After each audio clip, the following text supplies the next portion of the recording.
Colorado Avalanche are proud to select with our first pick from the Halifax Mooseheads, Nathan McKinnon.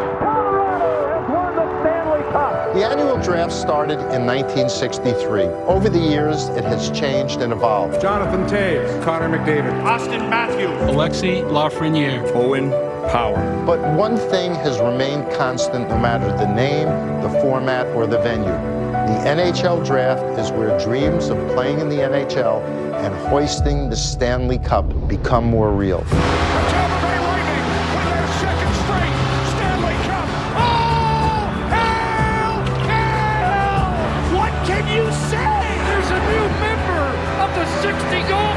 We don't really have too much control about all that outside noise, so we're all pushing each other out here. We all want the best. It's gonna be a great day, a lot of excitement. You know, I've worked hard for a lot. It's always been a dream of mine.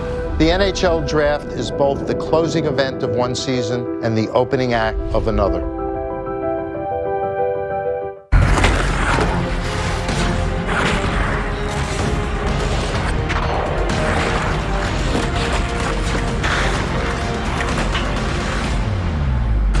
Hello, bonjour from beautiful Montreal and day 2 of the NHL Entry Draft. 32 picks down, many more still to come. Rounds 2 through 7 coming up in the next couple of hours, and a chance for teams to stock their cupboards for the future. The hometown Habs had the first overall pick on day number 1, and what a pick it was. They will be the first team on the clock to start day 2. There he is, Juraj Slafkovsky. Moments after hearing his name called, they'll be saying that name here in Bell Center and in Montreal for many years to come.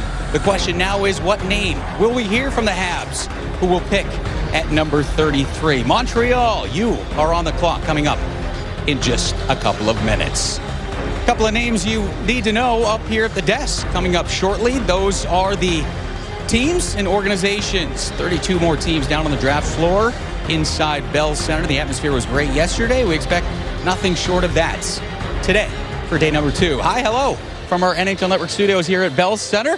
At the end, Jason Bukala joins us this year. Dave Reed and Sam Cosentino. Fellas, this should be a heck of a day. Based on what we saw on day number 1, Jason, former director of amateur scouting for the Florida Panthers, what is the approach for teams on day number 2? The approach doesn't change today. For me, it's still best player available on the board. Whoever you have on your list that you value the most, you got to go after that player. As you get a little bit later in the draft, some of the things you want to look for, they have to have an elite element that will translate into being an NHL player. They got to be able to think it. They got to be able to play fast. If you can't think it and play fast, you're not going to be an NHL player. All right, Sam, best available. Who didn't get taken yesterday that teams could be just frothing at the mouth to get today? You know, it's amazing how unpredictable things were, and there's still a lot of really good players left, but at the top of my list has to be Ryan Chesley, the defenseman from the U.S. Under-18 program.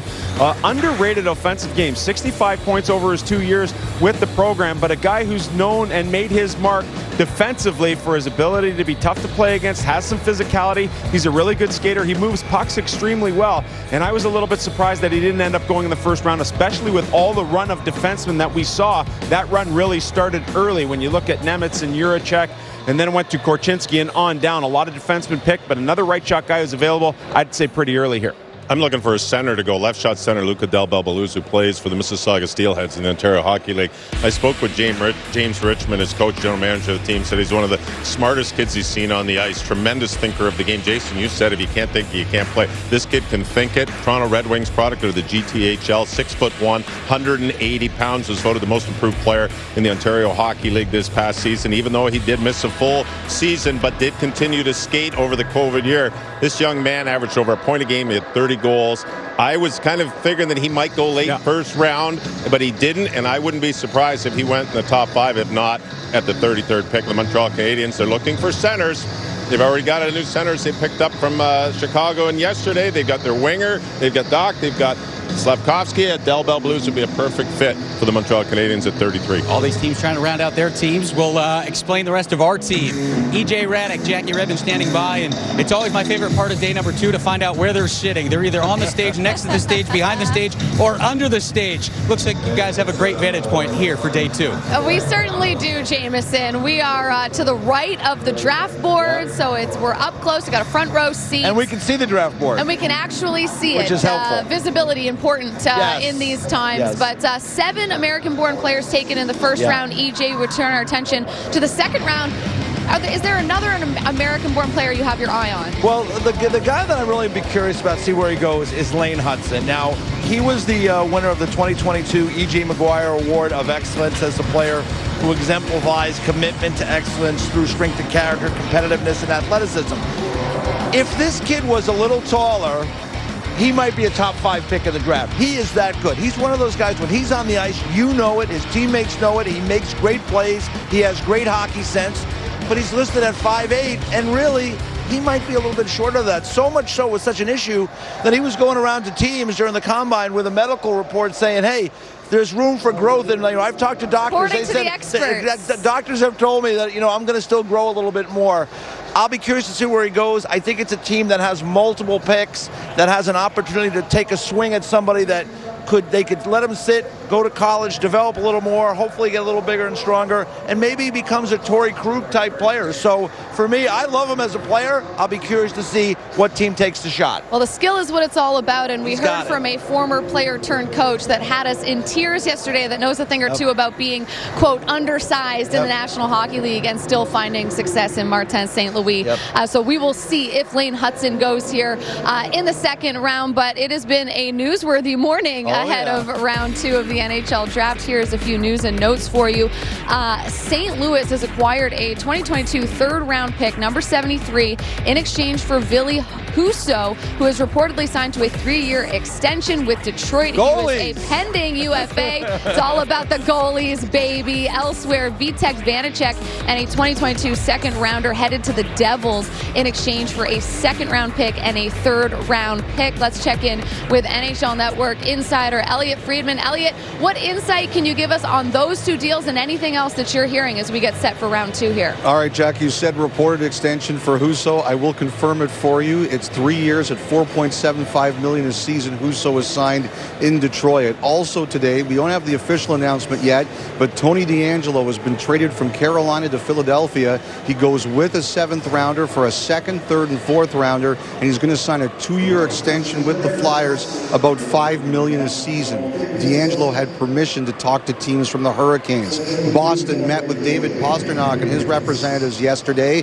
The Bruins say that they will be aggressive on this. They want to get this done. Of course, Pastrnak has a choice too to see how it plays out, but the Bruins are going to be aggressive in their attempts to sign their extremely talented winger. And finally, just one story from last night. One of the big storylines was Shane Wright dropping to the 4th pick.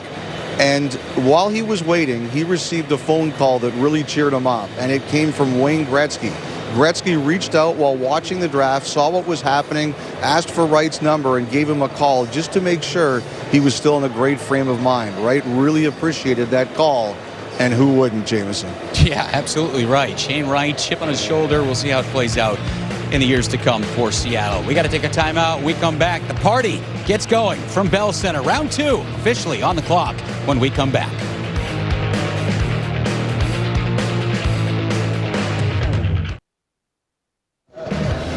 Welcome back to Bell Center here in Montreal on day 2 of the NHL entry draft. We know day 1 is all about the glitz and glamour. Day 2, rounds 2 through 7, this is where you build a team for years to come. Look at some of the notable players who have been taken on day 2 of the NHL draft. And I mean, these are some superstars in the National Hockey League. You can find gems in the 7th round.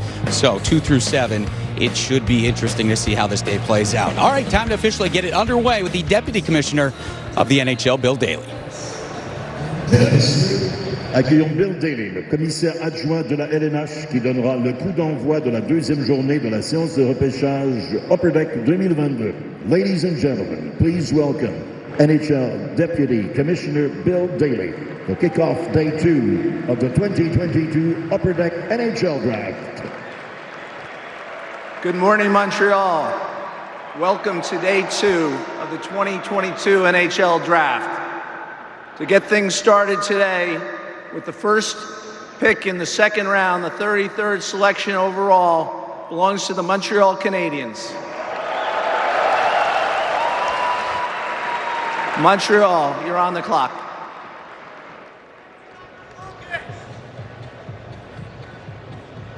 All right, so the Habs officially on the clock. We'll see if they use the full time. But, Sammy, what do you think the Habs do here? Obviously, a lot of excitement in the building with Slavkovsky yesterday. Where do they want to go now? It looks like they're pretty calm. When you sit there and you know you have the first pick, you have the whole night to think about it, and so I'm pretty confident they know what they're going to do. But I have to give this group a lot of credit. You look at Jeff Gorton, he comes in here, then he brings in Ken Hughes, first-time general manager, an extremely intelligent guy for when he ran his agency. And now he comes in, gets into this job. He's got the guidance there of Jeff Gorton to help guide him through things. And I love what they did yesterday. They made a splash. They went with the thought of Slavkovsky, and then they continued to move forward. Sont fiers de le sélectionner from the Mississauga Steelheads, Owen Beck. All right, so there it is, Owen Beck. Look, if the hockey thing doesn't work out, Sam, Owen is hoping to pursue a career in medicine. Favorite team is the Leafs. His big dad is a Leafs fan. Well, guess what? Time to change the allegiances. He's now a Habs fan. He sure is. And this is a guy who's got an excellent two-way game. He was the CHL Scholastic Player of the Year. And it's not just taking cookie-cutter courses. He was talking about algebra, sciences, all the stuff that I can't even spell or can't even talk about that I never took in school. So this guy, when you look at his game, he's a right-shot guy. He's a guy who can play both ends of the ice. He's tough to play against. He's got a sturdy frame, a good lower center of gravity, protects pucks well. But I think the most impressive thing for me about him is that 60% of the face-off circle for a guy that's essentially in his first year in the league, that's super impressive for Owen Beck. Do you want to leave it? Okay. There is this thing, if I leave... You're going to talk about the Mississauga Steelheads and Luca Del Belbaluz that you talked about. I had the right team, just the wrong player, though, right, Sammy? Yeah. Right team, wrong player. San Jose selects from Green Bay, Cameron Lund.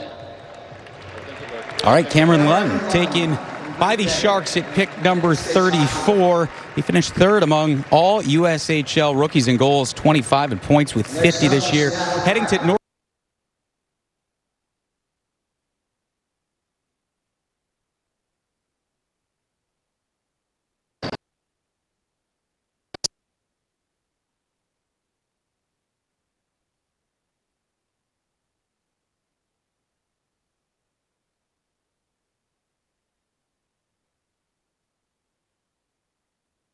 Playoff games as well. So the big times of the year, he stepped up. A good, solid pick for the Toronto Maple Leafs.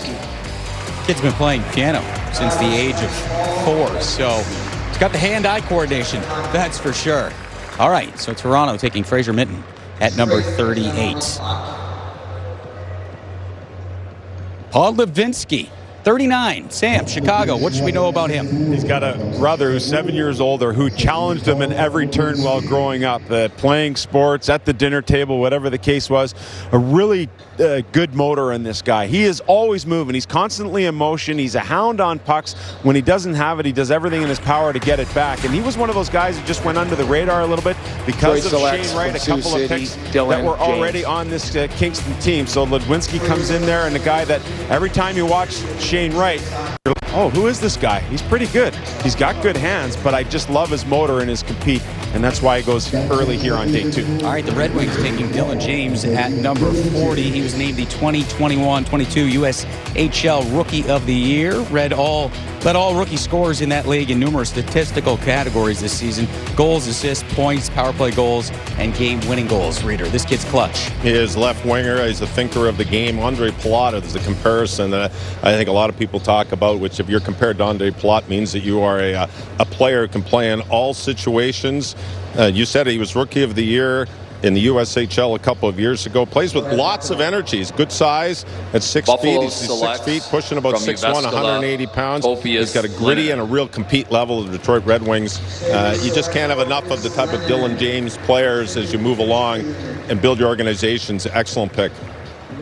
All right, Buffalo on the clock. That pick in. And at 41, they take Topias Leninen. First goalie off the board, so don't be surprised if you see another one coming up here soon. A big goaltender, 6'6", athletic, a little bit too active in his paint at times, has to stay in between the posts, give out less second chances. Yeah, interesting that Buffalo goes down that road. Jukka-Pekka Lonanen is the guy that they felt they had built for the future, and obviously Leonin is a little ways away, but when you're Buffalo and you have pretty much every area covered, you have the ability to go down that road, stockpile some goalies, and see which one works out first for you. you. That's an interesting situation, Anaheim but they at least selects hold the fort Noah Warren with Anderson being from signed for Gatineau. one more year. Oh, you heard the cheers inside Bell Center. So at 42, the Anaheim Ducks. 6'5", Noah Warren, played in Gatineau and very close to Montreal. This is a Montreal product. He's born in Montreal. He's got 24 points in 62 games. A phenomenal skater. He moves around the ice for 6'5" and 2 1/4. He's got great mobility. Loves to hit. And this one part of his game that he's going to continue to work on when he moves, continues with Gatineau. It's just the offensive play of his game. But his raw skills, some scouts say that he is the most athletic player in this whole draft. And you're looking for athletes.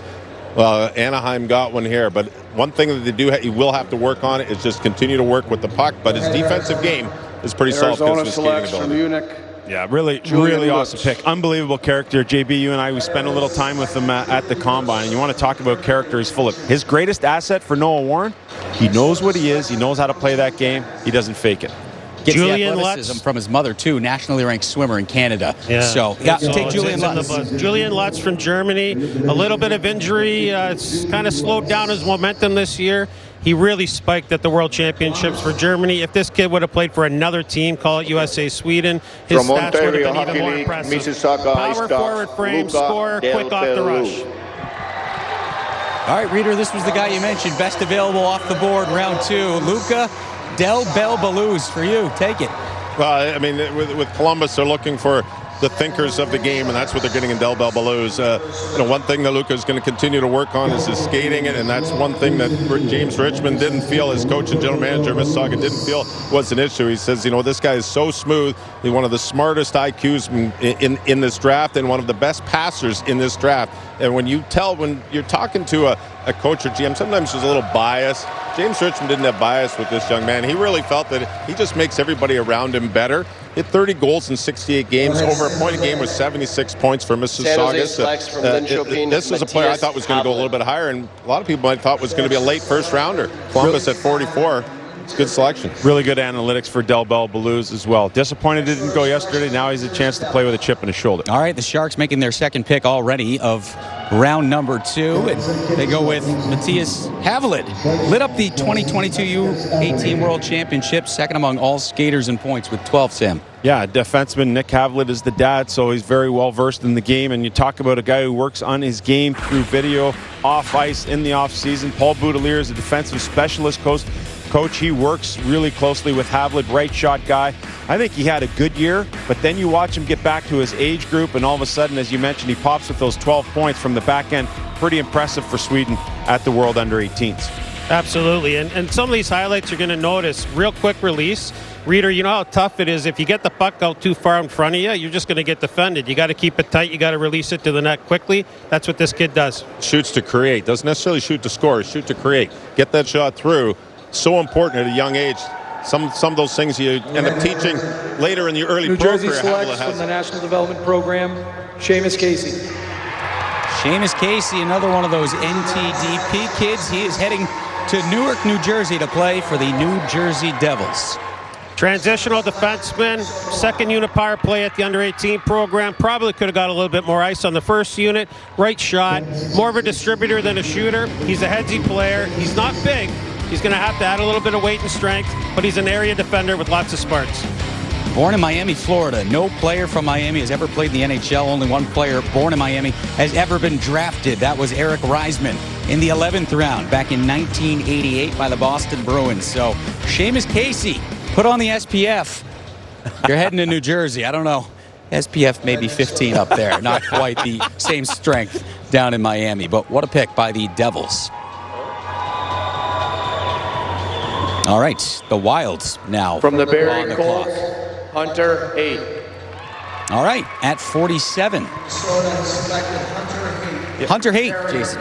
Well, let's keep with the theme of speed and transitioning pucks. This guy's all speed. He picks it up in his zone, can transport it on his own. I gotta hope that there's more detail overall, though, as he matures here. That's going to happen. Marty Williamson's going to work on that back in Barrie. He's going to add some weight to his frame. I interviewed him personally. Really enthusiastic. He's putting in the work with Dwayne Blaze in London on the skating side and the strength side. Significant upside. Worst case scenario, energy guy in the 3-hole. Wears the number 19 in honor of his favorite player, Steve Yzerman. Yzerman retired in 2006. Hunter, 2 years old. So watching the highlights on YouTube, I guess. Hunter Haight right there. Good second half where he emerged, because he was thought to maybe to be a first rounder early in the year. Not a good first half, but a really good second half. From Saginaw in the OHL, Matthias Sapavella.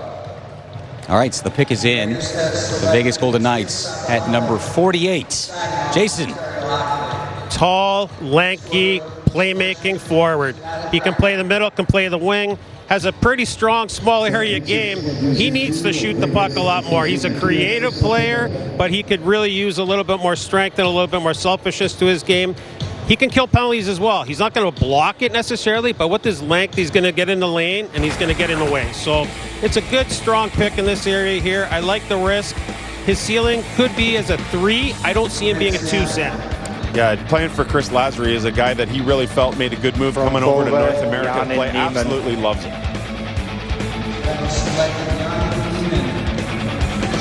All right, the Kraken at 49 taking Yanni Neiman. Appeared in 10 games in the league of this season, logged a single assist. Jason Yanni Neiman to the Kraken. They're taking my breath away here, fellas. I mean, they're coming my way. Yanni Neiman, big body here. He isn't elite offensively. You know, he does have some pushback, a little bit of punish to his game. He's a sound skater. This is a safe player more than a real loud player. Two-way player. You're going to see him here. A little tight area game, spins off the check. He can't shoot it. That was at the World Championships. All right, Kyrou, we know that name, Eej, to Dallas at number 50. Brother, a defenseman that really, Jordan Kyrou's brother, really took off this year in the OHL at Erie. Talked to one scout. He said, you know, I see a lot of comparison to Adam Fox at the same time in his development, his draft year, because Adam Fox wasn't a top 5 pick in his draft year. It takes a little time. Think of the numbers this year, 60 points in 68 games for Erie in the OHL, and he was a really high-end player for that team as things moved along. They just think he's smart. He's a great skater, great puck skills, and obviously has a pedigree with a brother playing in the National Hockey League already. So keep an eye on Christian Kyrou. And I would tell you guys, the Dallas Stars have done a lot of nice drafting over the last couple of years. This could be another great selection. And this kid had a big rise in the NHL Central Scouting rankings this year. At the midterm, Kyrou listed as 179th ranked North American skater, ended up being ranked number 47. So Christian Kyrou to Dallas. Oh, you heard some cheers here inside Bell Center at 51. Jack Hughes. Not that Jack Hughes, but Jack Hughes, son of Kent Hughes. Now the general manager here in Montreal, so he is heading west to LA. Very cool moment for the family and the people in the building here.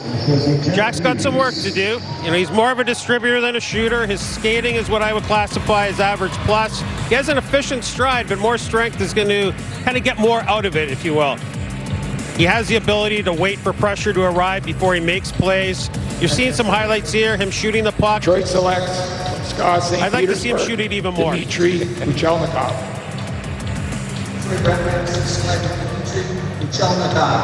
All right, and 52, Steve Yzerman and the Red Wings. That pick officially in and announced as we take a look at Hughes there, embracing his family and friends. Dmitry Kuchelnikov going to the Detroit Red Wings. Well, you know, the Red Wings are not afraid to go to Russia. And I talk about Steve Yzerman, you talk about the multinational team that they're starting to put together. We've seen it, you know, going to Germany with Seider, going to Sweden with Zetterberg. They go to the Russian and Kuchelnikov here. So just continuing to build what's a multinational team. And why wouldn't you? If you're Steve Yzerman, that's the type of team you played on when you talk about the Lindstroms, the Zetterbergs, you know, those type of players going on to Datsuk, so on and so forth. Multinational team to win cups, a multinational team moving forward here with the Red Wings. Kuchelnikov, he went from the number 47th ranked European skater at the midterm to unranked by NHL Central Scouting. But in Steve Yzerman we trust. That is the mantra there in Detroit. He went kind of off the board Anaheim selects with Mo Seider. Everybody had him ranked between 15 and 20. He took him in the top 5. So we'll see how that one works out. All right, the Ducks at number 53. Big cheers here inside Bell Center, Sam. How come? Well, the Ducks probably went with the local product. I didn't quite catch the name as we were going on here. Tristan Luneau is a guy who plays defense for the Gatineau Olympics, and Louis Robitaille had some knee issues, didn't participate in the lower body testing at the Combine, but this guy was right around a point per game after he got through the injury, and he is just a wonderful man. You want to talk about character and character plus, he's loaded with it. I was sitting there last week, got a text from Louis Robitaille. Hey, he was on the bike 6:30 a.m. Oh, did you hear that? We've got a trade to announce. Carolina Hurricanes trade Tony DeAngelo and pick number 220 in the 2022 NHL Draft to the Philadelphia Flyers for pick number 101 in 2022, a third-round pick in 2023, and Philadelphia's own second-round pick in 2024. Reader, Tony D on the move. Maybe the most impressive signing of all of last year based on the value and production that Carolina got. Do you see that production continuing now in the city of brotherly love? Well, it's going to have to.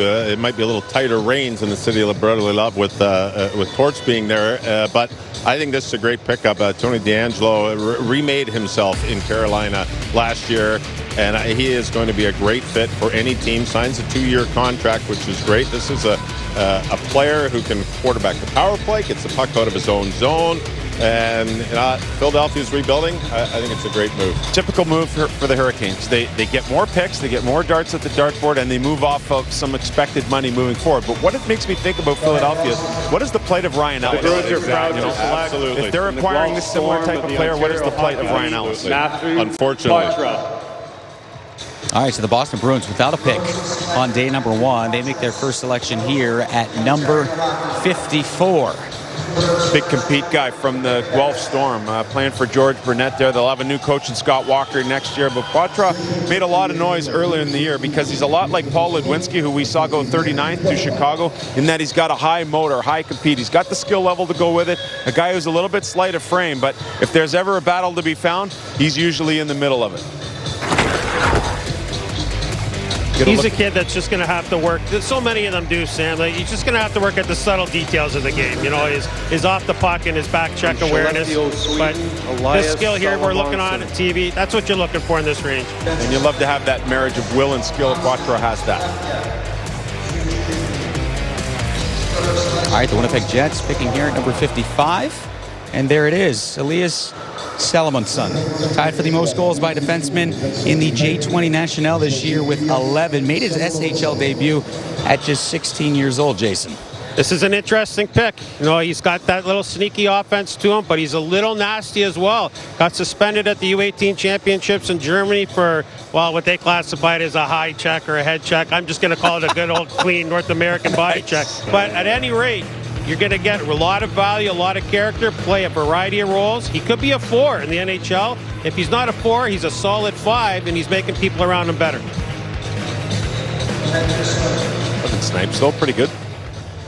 From Okotoks, Rieger Lorenz. All right, the Wild. Their pick in. Jason, you're getting your money's worth here at 56, Minnesota. Rieger Lorenz, outstanding release. One of the top releases in the draft. Comes off the wall, snaps it home. His agility and his skating in open ice has got to improve a bit. He struggled a bit at the U18s with the speed of the game. Coming from Tier 2 to that level at the end of the year was a big ask. But this kid's got offensive upside going away to college. Going to the University of Denver, made that commitment back in grade 9, already enrolled in 3 summer classes, getting his jump on his finance degree. Yeah. So, what's the AJHL known for? Some guy who just won a cup. Cale Makar. All right. Ooh, loud cheers here. Each at 57, the Hawks making their selection. What should we know about them?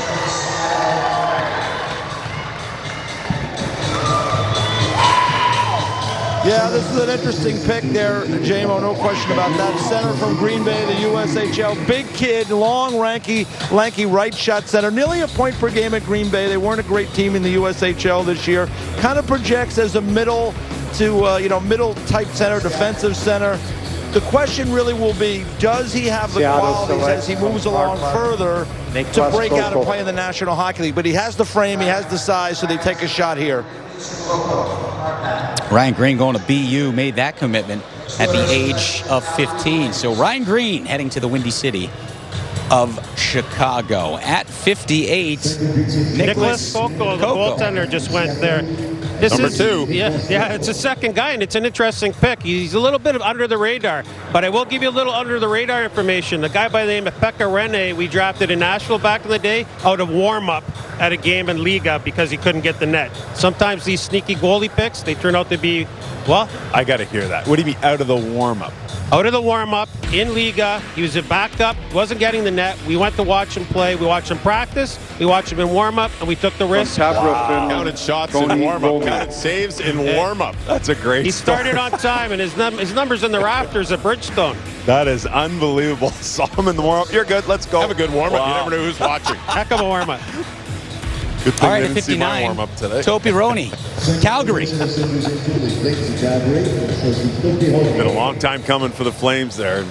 Waiting to get their action in, but made a couple of moves here to, I think their business is more what's happening with their National Hockey League team. You talk about Tkachuk, you talk about Gaudreau. That's the area in which they need to focus on right now. Try and get that stuff straightened out here, but nice to see them get into the fray here on day 2 with Roni.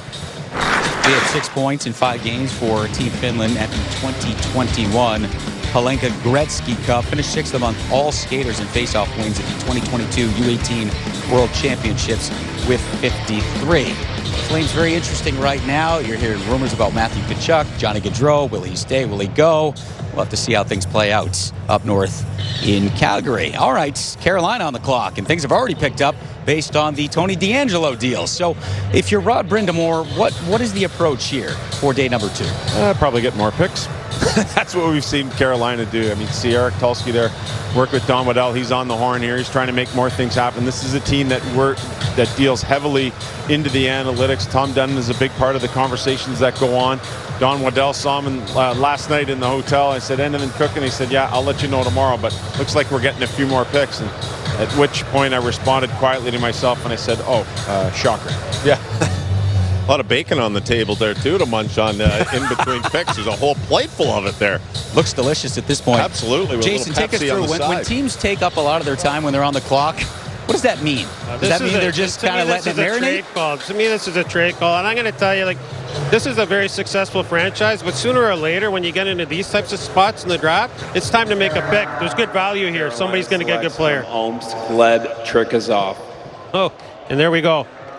All right, the bacon looked delicious. Hopefully this pick plays out just as delightfully. At number 60, the pick is in. Jason, Gleb. Yeah, great name, great handle, Gleb Trikazov. Little bit of risk here. There's a kid coming over from Russia, potentially highly skilled, though. Exceptionally dangerous on the power play. A very good skater, quick to space. He can be a threat off the rush, but he plays with very little 3-zone detail. He's going to have to get coached up. Sudbury, David Goyette. David Goyette at 61, Sam. Seattle Kraken heading out west. Born in Quebec, lived in Ontario, went to prep school in Connecticut, so he's chased this thing all over the map. What's interesting, though, with the Sudbury Wolves, he played on the line of 17-year-olds. Rob Papineau, the general manager, that said there that after Quentin Byfield, looks like we're going to have to kind of retool on the fly here. So a couple of other guys, and Coach Adelic and Evan Conyon, we might see go a little bit later today, but Goyette was at the top of that line, and you can see the kind of skill that he brings to the table. Some people had him going in the first round, but when you're a 17-year-old in the Ontario Hockey League and you're getting first-line minutes and first-line responsibilities against tough D pairings and still have that ability to produce, I think that speaks volumes about your skill level, your compete, and your drive to be better. Reader, as you know, Rob Papineau and Ronnie Francis, good buddies. Pap scout for Ronnie in Carolina back in the day as well. So there's a little bit of a synergy there with that pick. De l'équipe nationale des États-Unis from so the play Hell's Bells NTDP right program, now as he walks Lane up. Hudson. Oh, Lane Hudson. This was one of those guys that we didn't know how high he would go just based on his size.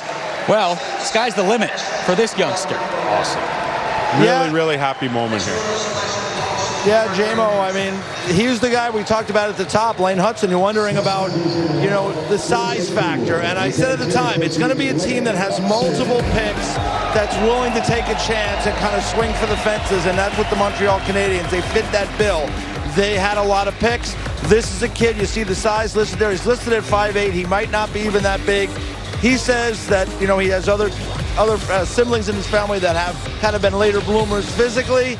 He's going to get this opportunity in Montreal. He'll go to college, play college hockey at Boston University, and just let things go from there. But I watch him play, and when I've seen him, boy, oh boy, I've been impressed with him. When he's on the ice for his team, great things are happening. It makes his teammates better. I think it's a great pick for the Canadians who have the extra picks to do it.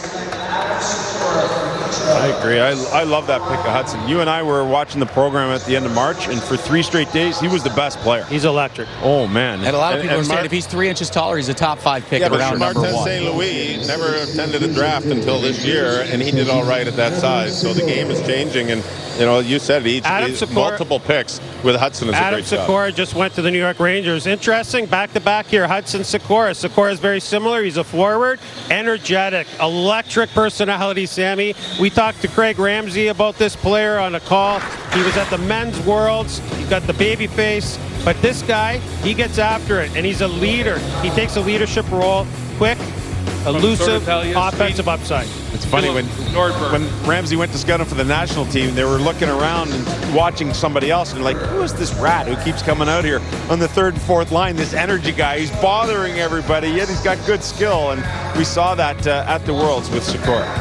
All right, Adam Sikora at 63. At 64, it's Philip Nordberg going to the Ottawa Senators, tied for 10th among all J20 national defensemen in assists this year at 21. He was selected in the 3rd round of the 2022 USHL Phase 2 draft by Youngstown. Yeah, I like Ottawa. I mean, they got a small scouting staff. That thing, might change a little bit. We saw them take on some money, which was really out of the character of the Ottawa Senators with what they did in Alex DeBrincat last year. And you talk to Trent Mann, their head scout. He isn't really wrong very often. He does an amazing job with the limited resources he's been provided with to this point. He goes and gets a guy like Nordberg, who's a skilled guy who moves pretty well, and you'd have to trust in what the Senators are doing. They've built up a pretty good program of prospects to this point. All right, 1 pick left here in round number 2. Feels like this one's moving pretty Islanders good. will select from Djurgården, Sweden, Kalle Odelius. All right, so the pick is in for the New York Islanders, rounding out round number 2. Jason. Kalle Odelius is a two-way defenseman, all day long, safe player. He's got a little bit of Rasmus Sandin in him from the Toronto Maple Leafs with a little less offensive upside. I know Sandin hasn't scored at the NHL level yet, but he did in junior. This kid's a reliable player who could have been a first-round pick. I really value this pick. That's a good spot. Nice pick. If you're looking for some information that comes out of the combine, you talk about the testing, how heavily is that weighed? You never know, but this guy finished top 5 in 3 different events at the combine, so there obviously is some strength and conditioning that's working for him in the past. All right, so 32 down on day 1, 32 down here on day 2. Plenty more to come. We're 64 picks in. We got a long way to go. Take a quick timeout, get you set for the start of round number 3.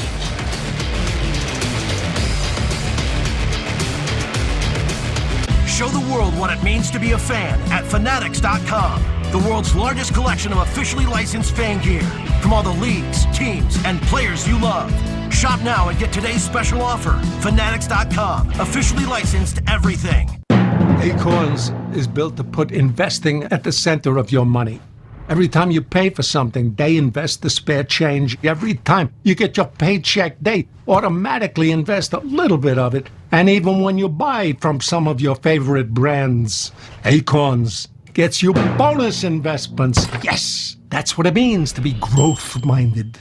To find every chance you can for your money to grow. Acorns, grow your own. Hi, I'm Ted Ligety, 2-time Olympic gold medalist and 5-time world champion. Buying or selling a home is a huge decision. You need to win. It means everything for you and your family. I've won a lot, and I know how important it is to work with a great team. That's why I trust HomeLight. HomeLight works with the best local real estate agents, proven winners. Over 1 million people have used HomeLight to sell their home faster and for more money. It only takes 2 minutes, and it's free.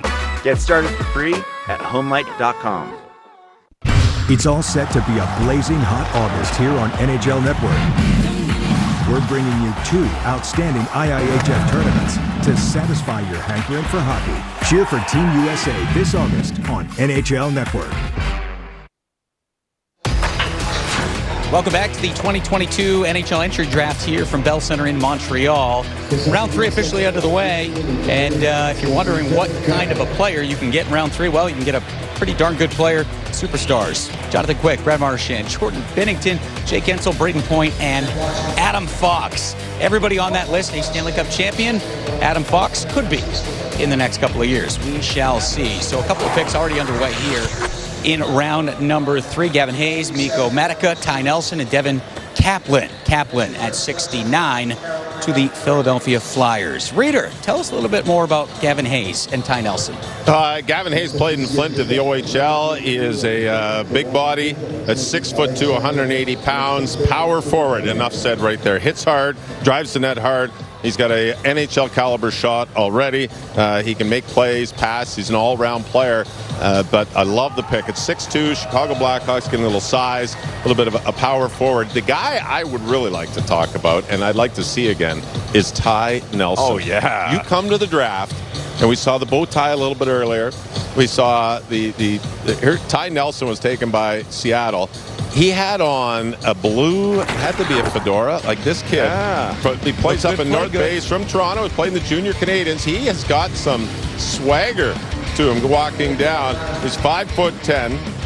He's got Eric Brandstrom type right shot defenseman. Is built. The scouts say this kid is an absolute rock. He can quarterback the power play. He's got an incredible shot. But how about the helmet? Look at this, and it matches the team. Do you think maybe the Seattle Kraken were like, hey, who's got kid with the blue hat? We got to draft that. Yeah. That is a phenomenal look. Ty Nelson, well done, young man. Best dressed available. Check out round the seat. number 2. Maybe had a couple extras in there, the black one, the red one, but salad up top. Yeah, I did. Under the bucket. He's built like a beer fridge, this guy, and he plays a heavy game, and he's in constant motion, a perpetual motion type guy. When you go into a board battle with him, you know it. I mean, yes, he's a little bit smaller in terms of the height, but he is sturdy as they come, and you got to be heads up when you're out there. Number 1 pick overall in 2020 in the OHL. This kid's been good for years. Not too shabby. This kid's pretty good too. Devin Kaplan at 69 to Philly. Yeah, you know, we talk about the Philadelphia Flyers trying to kind of reestablish their identity. Well, you saw it with Cutter Gauthier yesterday, a big kid. And how about Devin Kaplan, 6'2", 200 pounds, New Jersey kid from the great state of New Jersey, a U.S. National Team Development Program player. And talking to scouts about him, these are the things you hear. Hard on the puck, battles hard along the wall. He's tough to play against. He's always in the battle. And the one trait I heard that I really like, he doesn't try to be something that he isn't. He knows what he is as a player. He's a hard-nosed kid. He gets in the battle. Some liken him to like a Barclay Goodrow type, but a better skater. So for the Philadelphia Flyers, who are trying to reestablish that identity of a hard team to play against, this is another guy that fits the bill. Devin Kaplan heading to play college hockey at Boston University. Grew up playing a couple of tournaments in Boston. The thing that really hooked him, he went to see Jack Eichel play live, and that was it. Committed, and he is off to be a Terrier. 73, St. Louis. That pick just announced.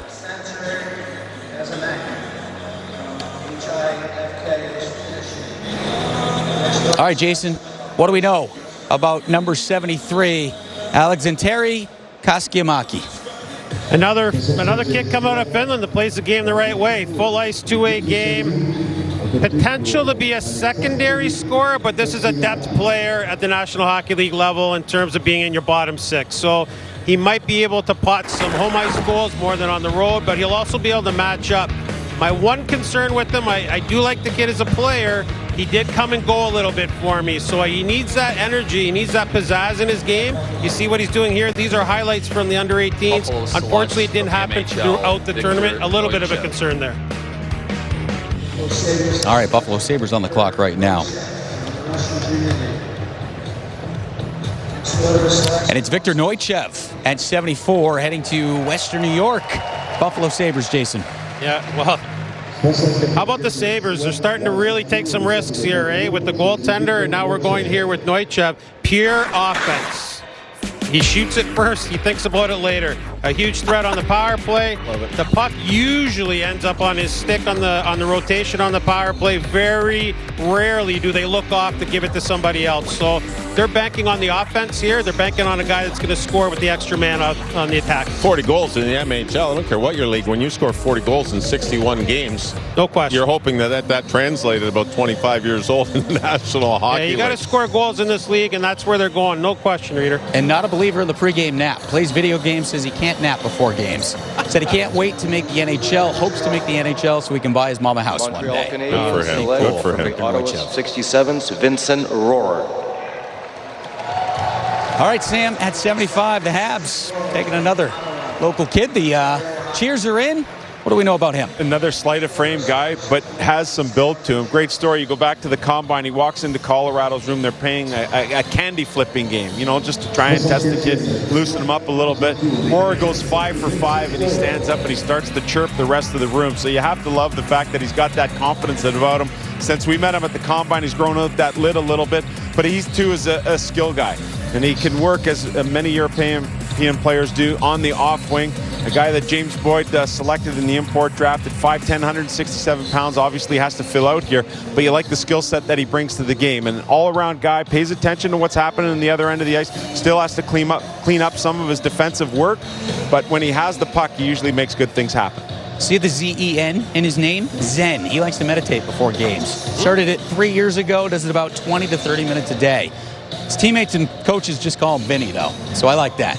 Vincenz Rohrer, a.k.a. Vinny, the Zen guy, getting it done. He looks like a Vinny with that salad he's got on top there. The 70s. Nice. No question. It's coming Welcome back. Cotter. Well, there you go. For some of you people out there who are old enough to remember. 25 goals this year. Pretty impressive. A guy, though, born September 9th of 04, so he's one of the older players that this draft class has to offer, and you tend to like that because you have a little bit more certainty in terms of the maturity, both physically and mentally. Awesome. Love it when the home crowd is still here. They're giving him a good round of applause. Montreal Canadiens have plenty of picks, and it's always fun to see the appreciation of these great fans. Great crowd here on day 2. Yes. Obviously, day 1, I think this place was sold out. Yeah. They were saying tickets inside were going for $400. Really? Outside, yeah. Wow. Yeah, cab driver on the way home. I don't know how truthful it was. Great guy. His name was Paul. I don't know. Take it for what it's St. worth. Mark's defenseman Michael Fisher. All right, Michael Fisher here. San Jose at number 76. Sam, Michael Fisher. I love this guy. And just by chance at the combine, I went over and talked to him, and I was like, how old are you, dude? He seemed like a 30-year-old guy. Yeah, well, I went to St. Mark's High School because they do such a great job, not just with the education, but they're developing people. And I have a lot of friends there. We went through the pandemic. A lot of friends ended up coming to stay at my place, and we really got along well, and we bonded together. So it's always a difficult challenge when you're talking about drafting guys out of high school because the competition just isn't quite at the level you would expect for most draft-eligible players. So you have to really think about projection. When it comes to Fisher, he'll make his way to the USHL. A guy, though, that no question, you look at his height, you look at the skating ability, that's cool, but you sit down in a room with him for 5 minutes and you're like, all right, I get it. This is a guy who's as serious as can be, and he's going to do everything possible to make it work for him. And, I just love that story about him because of the education part and the people part, and worry about the hockey part secondary. Now his focus will change. Hockey part probably first. You mentioned St. Mark's. He was the valedictorian of his class. That's legit. Loves American literature. Enjoys a lengthy discussion. Maybe he can join us on the set because we've got about 7 more hours to talk here. So, Michael Fisher at 76. Oh, at 77, Daniil Zhilkin of the Winnipeg Jets. Yeah, comes over from the Guelph Storm, and here's a guy who at 13 years old came over with his family so that he could play better hockey in the Greater Toronto Hockey League, which is one of the best minor hockey systems. And a guy that made his mark in minor hockey to the point where you thought, all right, this guy is going to be a really solid offensive player. But as it went on, he started to round out his game a little bit. And in doing so, some of the offense that you expected from him dropped. But you see, he's got a long stick. He's got a big reach. He does have that offensive ability. Is that something that's going to translate to the next level? Maybe not, but you like to think that he's impressed a little bit with a B game. USHL forward Quinn Finlay. All right, Quentin Finley, 78, going to the New York Islanders Raider. 6 feet, 166 pounds. It tells you he's got some size to put on. He's played in Madison in the USHL. 29 points in 39 games. Clark Cup champion, Chicago Steel. Interesting story that he's actually played on 2 different teams in 2 years because of the pandemic. This young man, very well-rounded offensive player. Again, to be able to be drafted, you have to be able to skate. One of his best attributes is his skating ability. He needs to put some size on, obviously, for 166 pounds. But he logs a lot of ice time, loves to play through the middle of the ice, not afraid. And a lot of players in today's game, sometimes you're afraid to really drive the middle of the ice. Finley doesn't worry about that. He drives the middle of the ice well. He puts that extra weight on. When he starts driving the middle of the ice, the defenders who are stopping him now aren't going to be able to stop him. Broke his collarbone, missed almost 3 months of action as well. But this young man has got a lot of upside. And when you're drafting a player with height and not a lot of weight, there's a lot of growth in there for the New York Islanders and Quinn Finley. Taking 78 here in the NHL draft, as you mentioned, he was the first overall pick by Madison back in 2020 of the USHL Futures Draft. Some other notable first-round picks, or first overall picks, I should say, in that draft: Patrick Kane, Jaden Schwartz, Nate Schmidt, and Ryan Poehling, heading to the University of Wisconsin. I think it's interesting, guys, to start to point out here as we get into the 3rd and the 4th round, like we talked about at the outset of the show, and Reader just pointed out, like, Finley can add weight, but he's a burner already, right? So right away, he's going to have a chance because he's going to be able to skate at the NHL level. Interesting that Kyle Dubas not at the table here. You see Wes Clark, Brendan Shanahan. You have to wonder if something's not cooking. Here we are with a minute left on the clock. The Toronto Maple Leafs, the next couple of drafts here, really void of a lot of picks. And so it does present a trade-down situation. Get a few more darts at the dartboard and see what can happen here. But Kyle Dubas remains absent from that Toronto Maple Leafs table. We'll see if he's got something cooking here. All right, we'll have to see. I can review something for us here, going back a little bit on the board. We had a couple of kids go off earlier to Washington and Carolina. The Suzdalov kid and the Paravolov. Pure offense, again, coming from Europe. Pure offense, banking on that type of NHL upside. Toronto certainly using their time on the clock, under 40 seconds to go, so we'll see. We're going to take a quick time out here. We'll see if we can come back in time and see if we have a trade developing or if the Leafs are just taking their sweet time to give their selection at 79. We'll be right back.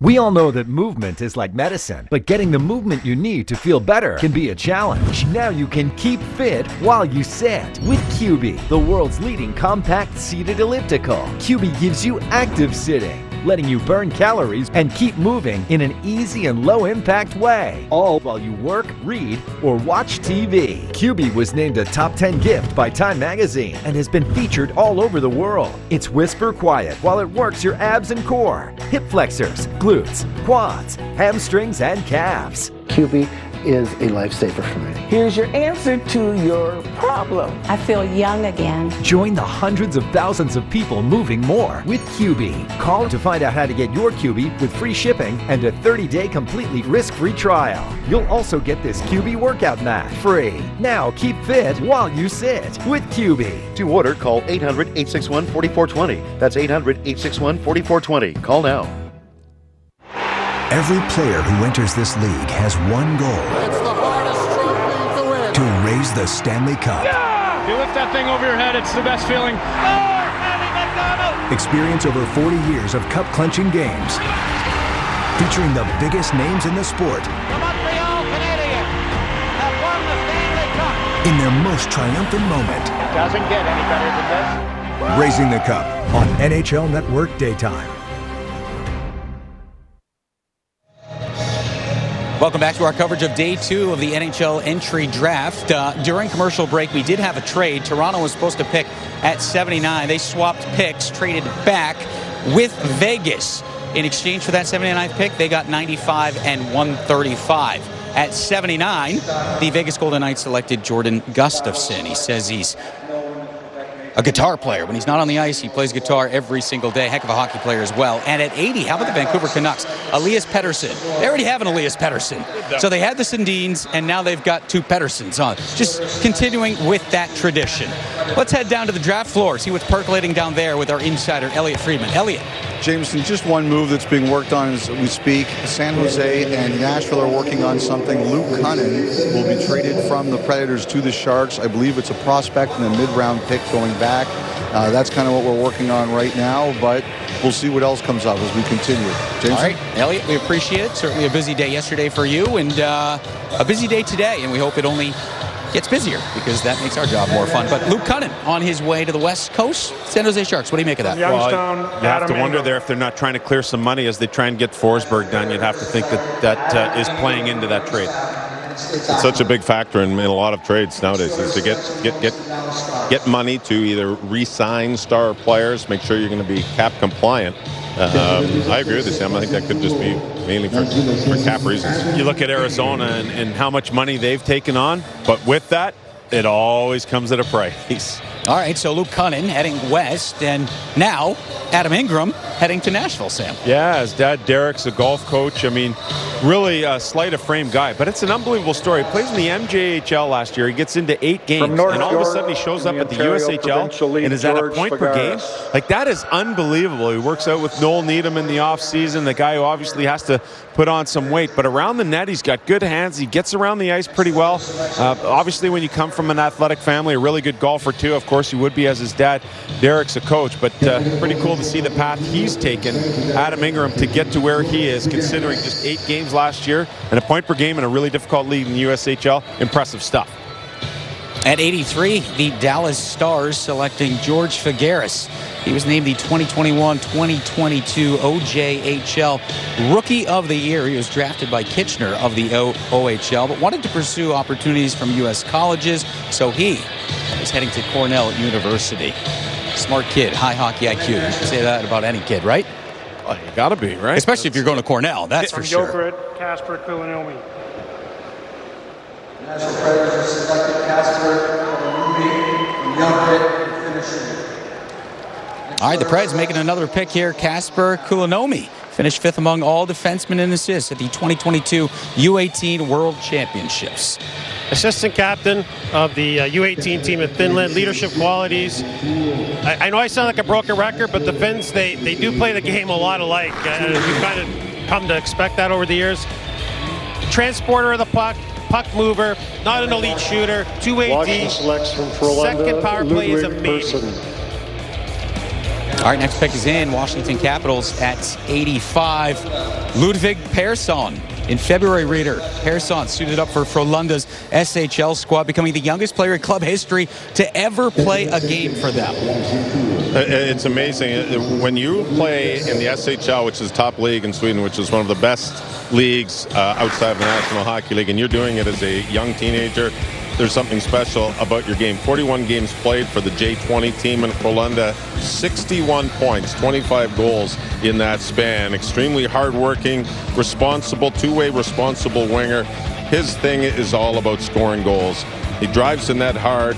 They play next year. He was actually on loan from Frölunda. He'll play next year in Karlskoga, which is in the Allsvenskan. It's a Tier 2 league in Sweden. But Persson is 6 feet, 178. He's got some groin dues. A late birthday, October 8th, 03 birthday. But he's a high-speed, high-skilled winger, and this guy can skate and score goals. You know, for people that are just tuning in, you talk about a late birthday. September 15th is the cutoff, and that's so that when you go to camp, you're 18 years old and you're ready to go. So when you talk about a late birthday, someone born after the 15th, prior to the year that we're talking about. So, for example, if it's an 04, your late birthday is your September 15th and on to 2004. Yes, the draft is September 15th, 03 to September 14th, 04. That is the hockey year that we're drafting in every year. It does take, your draft list does start to take shape in the mid-rounds based on some of that intel as well. If you're looking at a guy, especially from Europe, where you have a 4-year window on the other end for development purposes, if he's a young kid like that, you're a little bit more aggressive potentially on picking that kid. He's got almost an extra year, really, a body type to grow into. And a lot of times they're going to play against, in either the Allsvenskan, the Tier 2 league, and they're going to get that opportunity as teenagers to play against tougher competition, which really speeds development. All right, a lot of movement down there on the draft floor and a lot of time going off the clock here for the LA Kings, so something might be developing down there. We will wait and find out. And the Allsvenskan reader, the SHL's a great league. The Allsvenskan's an excellent league for these kids to develop in. There's men in that league. They make it hard on you. It's a hard league. Seem to give them the teenagers more ice time in the second-tier leagues in Europe, whether it be Allsvenskan or in Finland. You play in the SHL. It's tough getting ice time as a teenager in those leagues, and for Persson, he's going to play in the second division. They'll get plenty of ice time, plenty of development time. All right, we got to pay the bills here on NHL Network. Taking a break. Last time we did this, we had a trade, so we'll see what happens when we come back to Bell Center.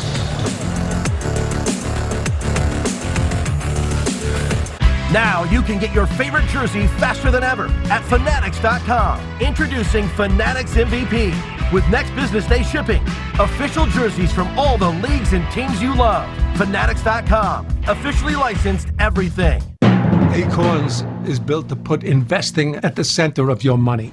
Every time you pay for something, they invest the spare change. Every time you get your paycheck, they automatically invest a little bit of it. And even when you buy from some of your favorite brands, Acorns gets you bonus investments. Yes, that's what it means to be growth-minded. To find every chance you can for your money to grow. Acorns, grow your own. It's the hottest seller's market in years. If you're thinking of selling your home, your first step is to find out how much it's worth today. But where do you start? Introducing HomeLight, the essential real estate platform for selling your home. HomeLight will give you a free home valuation and match you with top local real estate agents in your neighborhood who will provide you a complimentary market analysis. HomeLight uses the same tools banks and lenders use, and HomeLight is backed by the nation's best real estate experts. Find out how much your home's worth for free at HomeLight.com. You may think every weather app is the same until you see WeatherBug over-deliver on so many layers. With millions of 5-star reviews and more free map layers than any other weather app, WeatherBug warns you the moment lightning strikes near you, prepares you for your commute with road conditions, routes, and even cameras. With everything from pollen and air quality to severe storm risks, radar, and satellite coverage, WeatherBug protects you from the unexpected. Used by over 10 million and counting. Download the WeatherBug app today for free. The Colorado Avalanche are Stanley Cup champions. Gear up at NHLShop.com with the official championship t-shirt and hat by Fanatics, plus much more. Shop now and get today's special offer. NHLShop.com, a Fanatics experience. Scott Wedgwood at it once again. That's going to be on the highlight reel tonight. The top saves. Demko got a piece of that. Are you kidding me? The top goals. Grand larceny by Nick Backstrom. All the top plays on Top Shelf. See what you missed. Oh, no! Relive your favorite moments. That was a patient goal. Flashing the speed and the skill. The game is always more exciting when you go Top Shelf. Improbable Plays, Sunday, 5 Eastern on NHL Network. I have a trade to announce. Los Angeles has traded pick number 86, the current pick, to Tampa Bay in return for picks number 103 and 169, which means Tampa is now on the clock. All right, so the trade was in. Tampa jumping up to pick number 86, and it's Lucas Edmonds. And you got to feel good for this kid after being passed over the last 3 NHL drafts. Absolutely fascinating story. His dad, Randy, played in Sweden. He was born there and spent the last 5 years there. He's actually a 7th-round pick going back to when Darren Kiley was the general manager of the Kingston Frontenacs. They tried desperately to get him over here. He finally comes over and says, you know what, maybe I'll get a chance to play with Shane Wright. Probably a pretty good strategy on his part because he ends up as a 100-point guy. He's a really good playmaker. He's a little small in terms of size, but a guy who just comes over, which you never see in his last year, and absolutely lights it up. Now, The fact of the matter is, you're playing with good guys like From Winnipeg, Winnipeg, Zane the Wisdom over there. You got WHL, Shane Wright Mikey over there, Milne. but you still have to hold your own. And good on Edmonds for doing that. He's been around the game a long time. He's just been doing it overseas. In fact, his dad, Randy, born in North Bay, Ontario, so you have connections there. So Edmonds at 86, Tomasz Hamara at 87 to Ottawa. At 88, it's Michael Bushinger. Big fan of the Penguins. Chris Letang tries to model his game after him. Probably likes the contract that Letang signed yesterday, but now he's a St. Louis Blues fan. You know, it's really interesting because when you scouted the Ontario Hockey League this year, a lot of scouts discounted the first maybe 20 games of the season because they didn't get a chance to play last year at all. So Butchinger during that time is a guy who started to pop for Guelph. Left shot defenseman, was getting pucks through. He moves it well. He's got some compete to his game. And as the year wore on, his game backed off just a little bit. So if you go back to like December, early January, there was some talk about this guy potentially going in the first round. But with the second half where things slowed down a little bit and the rest of the league caught up to where Butchinger was, all of a sudden he ends up here to St. Louis at number 88. Okay, at 89, it was Michael Milne heading to the Minnesota Wilds. Aiden Thompson going at number 90. The Chicago Blackhawks taking Aiden Thompson at number 90. When we hit this point of the draft, Jason, is it still best available, or are you starting to try to strategically take needs at this point? So at this point here, the things that I led the show off with, the head and the skating ability, one of those absolutely better be in place. And if it's the skating that has to come, it better be the mechanics are in place, and he's going to get better that way. I will say, though, at this point, our depth chart starts to take shape, and we're looking at maybe our development curve on certain guys going out a little longer, Sam, like a college guy or a 4-year European guy. And then, of course, filling some needs, usually on the back end more than up front. We did take some runs at some defensemen late in Florida. Mackenzie Weegar in the 7th round, you know, those types of guys. But, yeah, to your point, we're starting to look at some specifics in your depth chart. I'm always fascinated. When you go to the draft, how long is your list? I mean, we're studying here 250 players. We get a package. Lawrence Goldstein and his crew do an unbelievable job setting that up. And you look at all the players that are eligible for the draft, 02, 03, and 04. How long would a professional team's list be sitting down at that table? How many players? If we had all 7 picks, we would go to the table with, I believe, my low is in around 105 total names. But I will say in a draft like this, that's been a little bit more convoluted with COVID and all these other moving parts, you're probably seeing teams going with about 140 names. The thing you want to do is you don't want to fall in love with players just for the sake of putting them on your list. Okay, you don't have to draft every year. So you start to strategize trading out picks and looking into the future.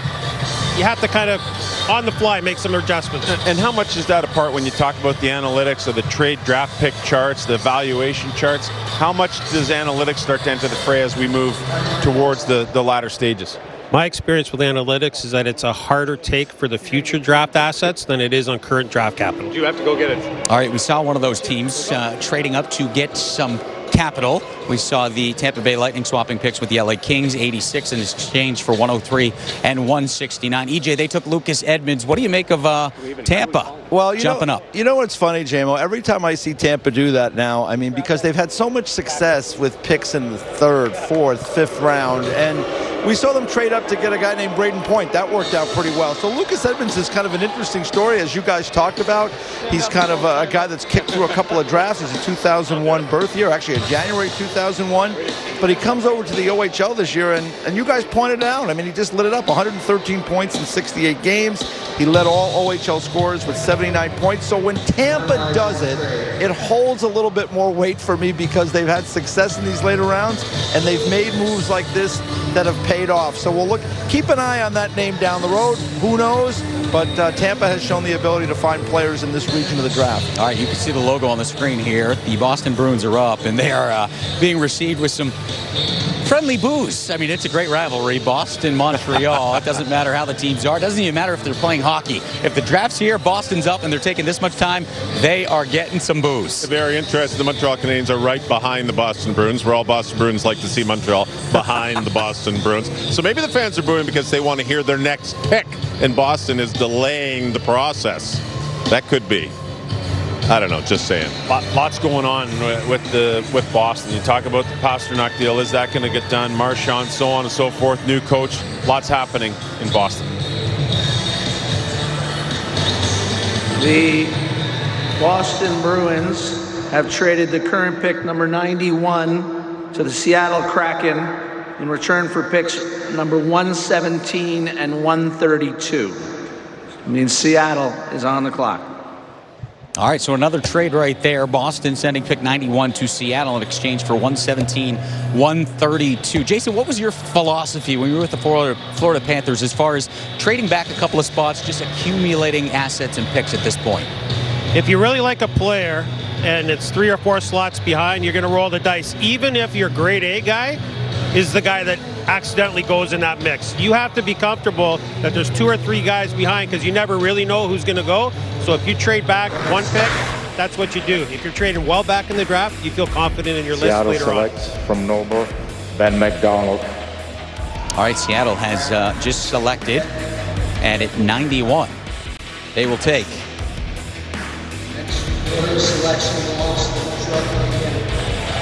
Ben McDonald.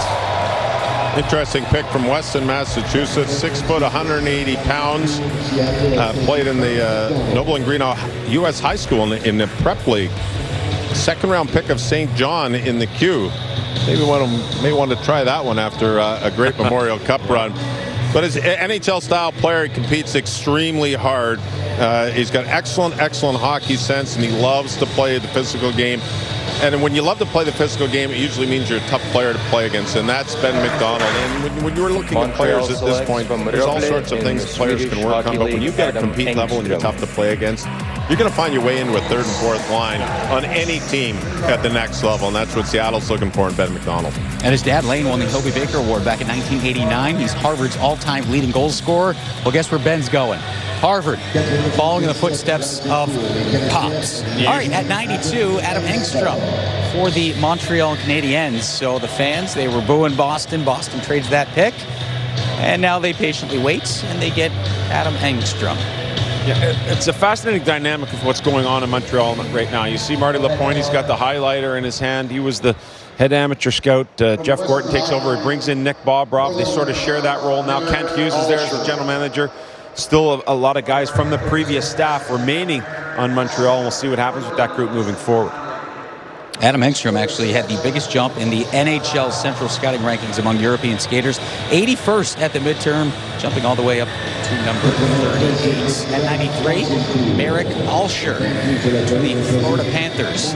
But it sounds like a trade is happening here. Let's head back down to I have a trade to announce.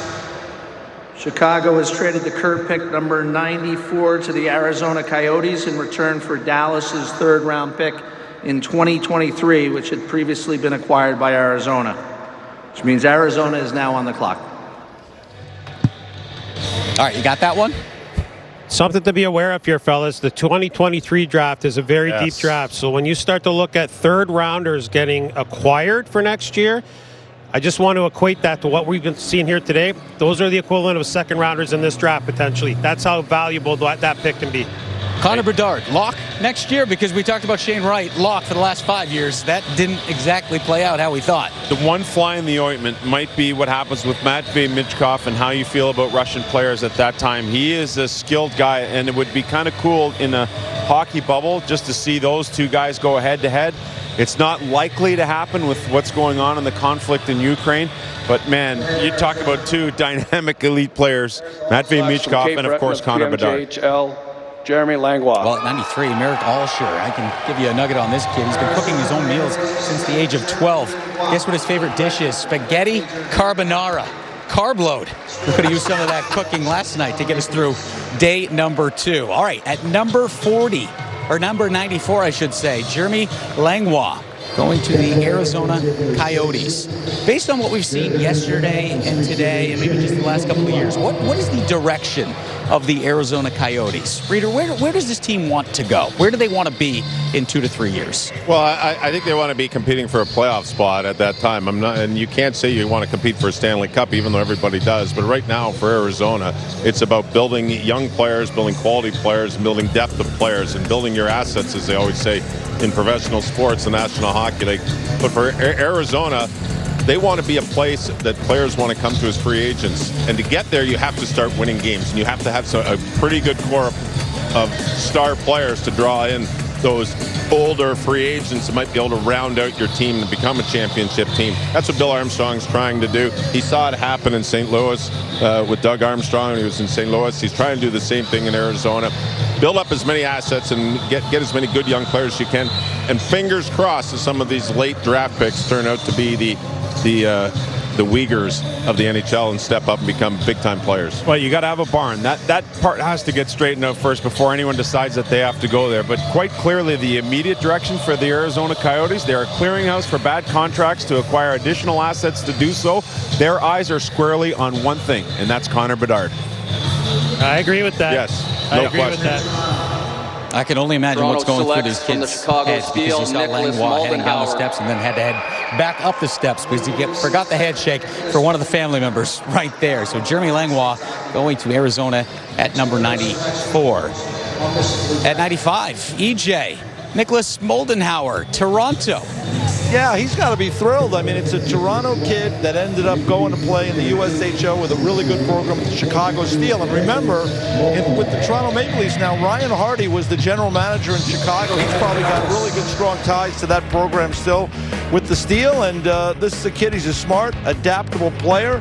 He kills penalties. Well, he's a little bit light, so he's going to need a 5'10", 170. He's going to need to put some weight on. But think about it. Last year in the USHL, 41 games, 43 points, more than a point a game. And he had to overcome a lot of adversity this year.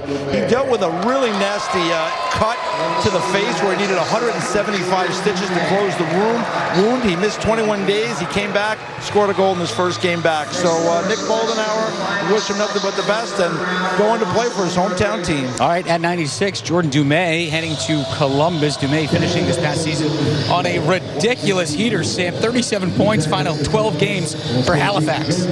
Well, I'm going to try a little French here. La Coulange, I believe is how it's said. And that's the garden snake. This guy's a smaller player who really gets the ice around. He is slippery. But a guy who was ticked off that he wasn't named to the CHL Prospects game. And you talk about that heater he was on in the end of the year. I talked to his coach, Sylvain Favreau, and he said, oh, yeah, he was some kind of hot that he didn't make the cut there. And he wanted to prove to everybody, including National Hockey League Central Scouting, that he believed to be there. He is a slighter frame guy. You see 5'8", 165 pounds. But whenever you score 100 points, Reader, you talked about that 40-goal plateau. 100-point plateau, regardless of what league you're playing in, is extremely impressive. So we'll see if Le Collage can get something done here in the near future. The young man got to grow a little bit. Hey, Johnny Gaudreau has to grow a little bit, too. He did all right. Yeah, he did 100 points. Absolutely, 100 points to 100 points. All right, so garden snake in French. Didn't see that coming. I love it. At 97, we've got Bryce McConnell-Barker, lifelong Bruins fan. Favorite player, Patrice Bergeron. Nicknames, BMB or Barks. Really big fan of omelets. Tries to have one every day. I don't know about that. At the age of 2, learned to ride a bicycle without using training wheels. How's that? I think I gave up the training wheels at 14. This kid at 2. Maybe that's no where he got wonder into he's hockey. well on his way. He put shin pads on. He's riding his bike without training wheels. A London, Ontario native, played the London Junior Knights. McConnell Barker plays the Sault Ste. Marie Greyhounds. 23 goals in 68 games. NHL comparisons look at Jesper Kotkaniemi type of player. 6'1", 193 pounds. Very good frame on him already. He's one of these players, they call him a committed three-zone player. He gives up some offense because he'll play in the defensive zone. And when you're a younger player playing the OHL, if you want to play minutes, you better learn how to play in the defensive zone. And that's what McConnell Barker has done, and he doesn't give up the offense. 49 points in those 68 games. It's funny because we talked about Michael Butchinger at the start of the year with the OHL having to get caught up. For McConnell Barker, he was one of those guys really good early in the season and then kind of plateaued as the season moved on. All right, we are already into round number 4. A couple of notable names that have been taking in this round. Braden Holtby, Johnny Gaudreau, Jacob Slavin, Victor Arvidsson, Devon Taves. How'd that work out? My goodness, Stanley Cup champion, and Drake Batherson, one of the youngsters for the upcoming Ottawa Senators. Our first pick in round 4 to the New York Islanders, Isaiah George, Sam. 35-inch vertical for this guy. He is an extremely successful athlete. Then you talk about a guy who's got great skating ability, so smooth. See him handling the puck in the pregame. Not afraid to jump up on the rush, but that's not his calling card. Where this guy is going to make his hay is being a tough physical, mean defender, a guy who can close out plays, who gaps up extremely well, but he's known as a play killer in London. Whether he's stepping up in neutral ice or it's a puck in the corner, he's not allowing the opponent to get away with it. He wins a lot of board battles because of that size, that great athleticism.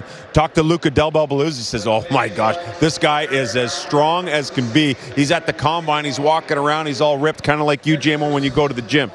Well, you haven't seen me then with my shirt off. It is not. It's more of the Pillsbury Doughboy type build. At 99, Garrett Brown to the Winnipeg Jets. We know that name for sure.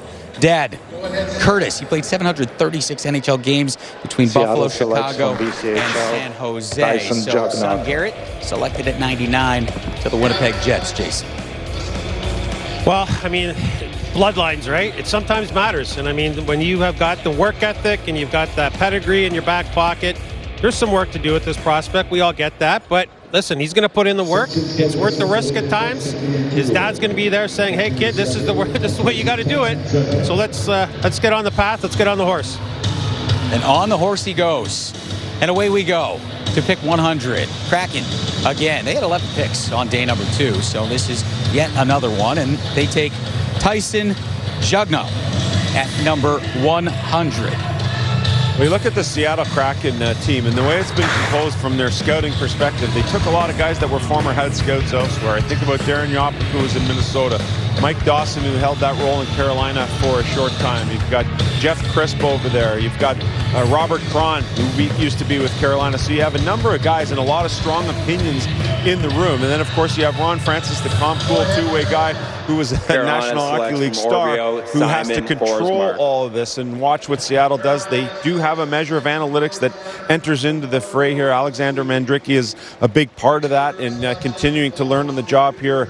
Potentially a future AGM or general manager in the National Hockey League. But you have to like Seattle and the scouting group that they have composed here with a lot of good, strong opinions. Should make for some interesting dialogue in the room. All right, at 101, it is Simon Forsmark. He was one of 4 U19 SHL skaters to appear in at least 40 games this year. He had 2 points in 7 games for Sweden at the 2021 U18 World Championships.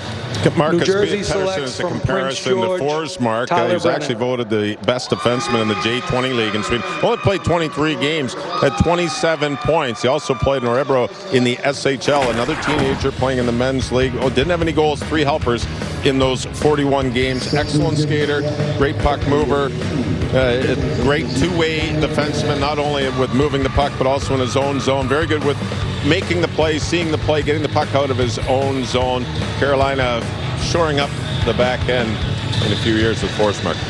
All right, how about the New Jersey Devils? Because they make a trade for a goalie earlier today in Vitek Vanacek, and then they select Tyler Brennan, another goaltender, EJ. Hey, when you've had a year where you went through 7 or 8 goalies and it's been a nightmare, you want to stockpile as many as you can. So you're sitting here with pick number 102, and you got Tyler Brennan, who many people felt was the best goalie in this draft. I know people have beat up the goalies in this draft a little bit, but you know what? He's got the size, he's got the profile, 6'4", 185 pounds. The comparison that we do get is I can have a bigger version of Jake Allen. I can give you another guy that I don't know if fans are as familiar with, but Joel Hoffer, who was the 4th-round pick of the Blues in 2018. He's playing very well in the American League right now. He's someone that kind of is in a similar boat. Good hockey sense, good technical guy, just needs time. Like a lot of these goaltenders, he's a late birthday, so that's an advantage too, a little bit older.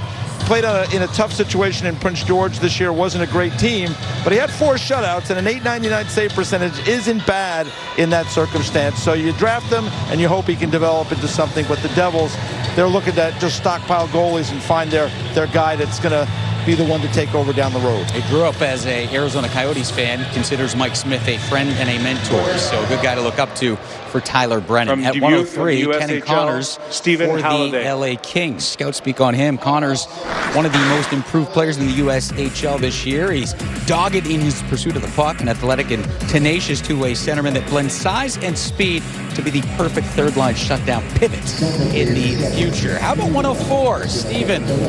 Let's all go on holiday right now. Nice. You know what, Joe? I just want to harken back to the goalies for a second. They have gotten beaten up in this draft class, but one thing we have to be cognizant of is the fact that the toughest position to develop is at goaltender. And when you miss time during the pandemic, you think about the typical path for a goaltender. At 16 years old, they probably don't make their junior team, and they're not playing at any sort of high level. You go at 17 years old, you hope to get into a couple of games. By 18, you hope to be a starter. When all of that gets wiped out and you're essentially playing in your first year, you're 2 years behind in your development. And for a position that requires the most games in order to get better and the most experience, that is the position that was hurt most by the pandemic right across the world. I don't care how many games you played. You didn't play a full schedule. If you did, it wasn't against great competition. So the goaltenders here are getting beat up. It's unfair because they haven't had the opportunity to play, and they need it more than anyone else on the ice. You know, Sam, it's also another fact that most teams, especially at the junior level and at the minor hockey level, I know for sure, the goaltenders are almost a forgotten commodity. Teams here overlook them. They don't put the resources a lot of teams need to put into the most important position on your team.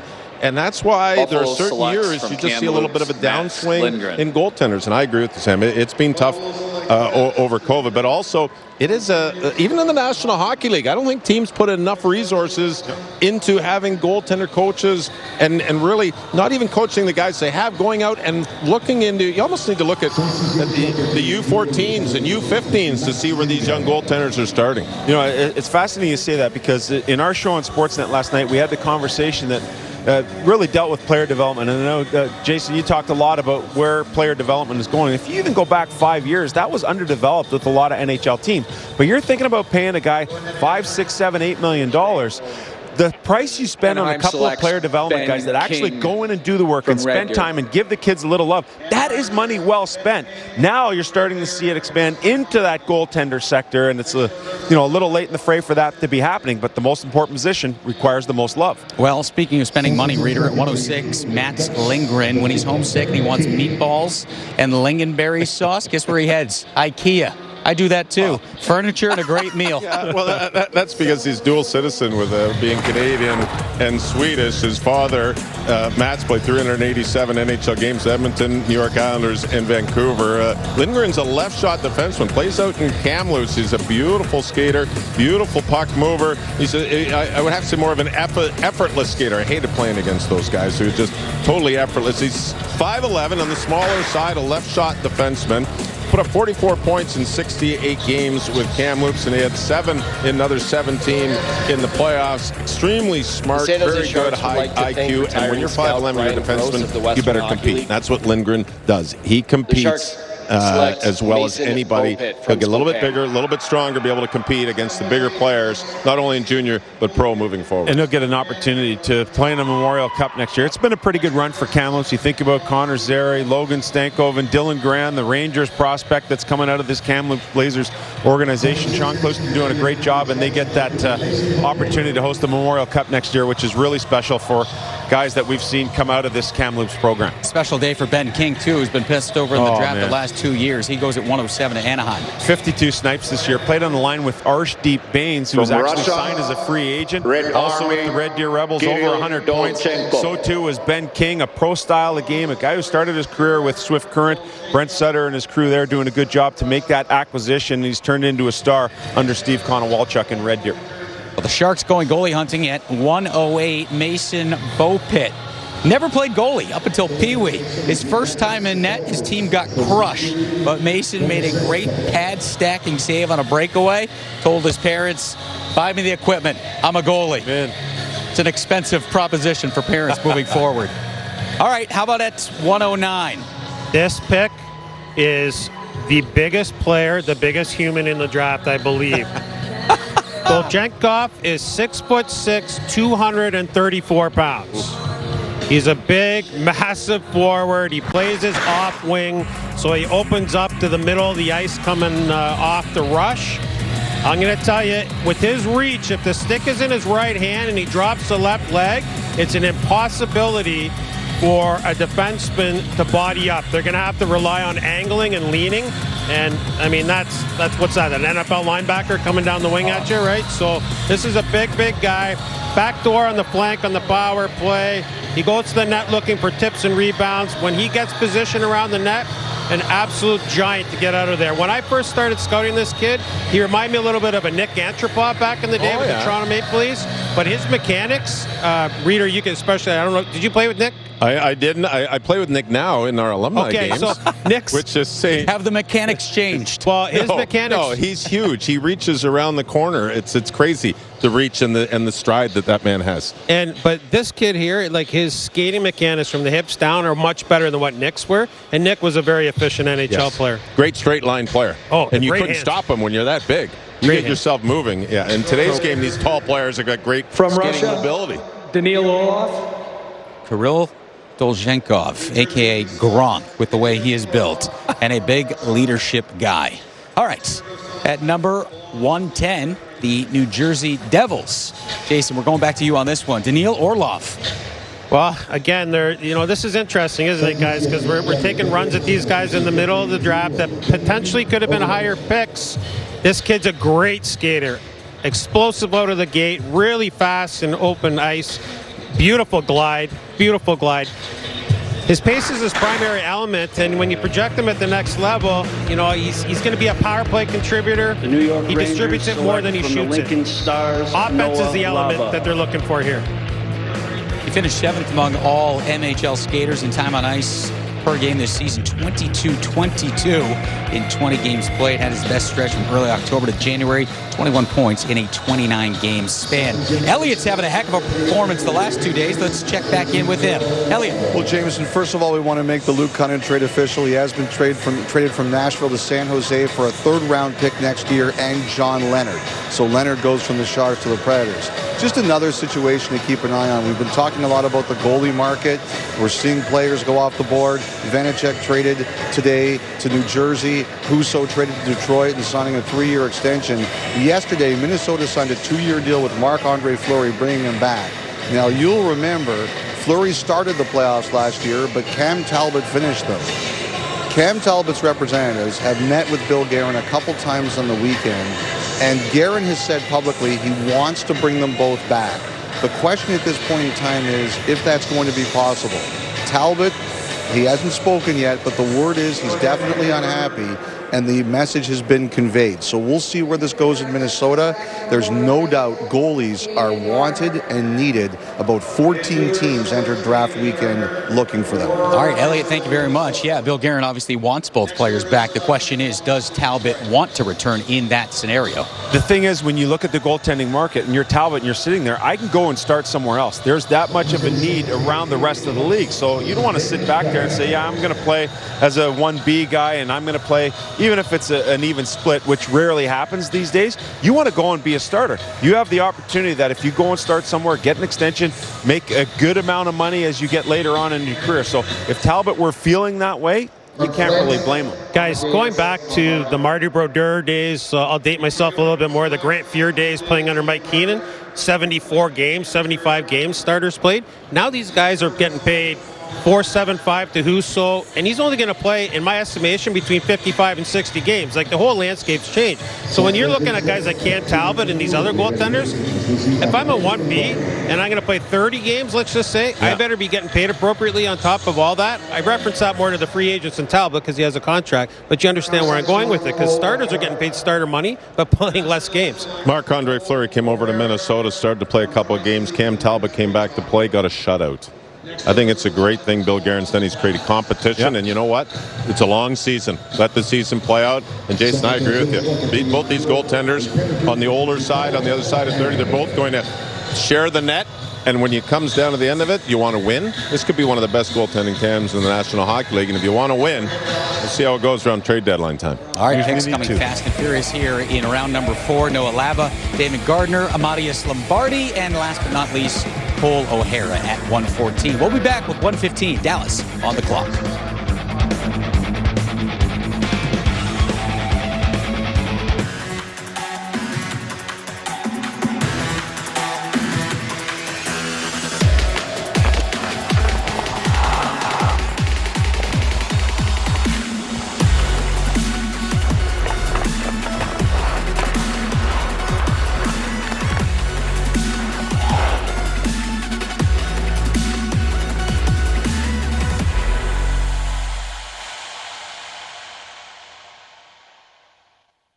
Deep in credit card debt?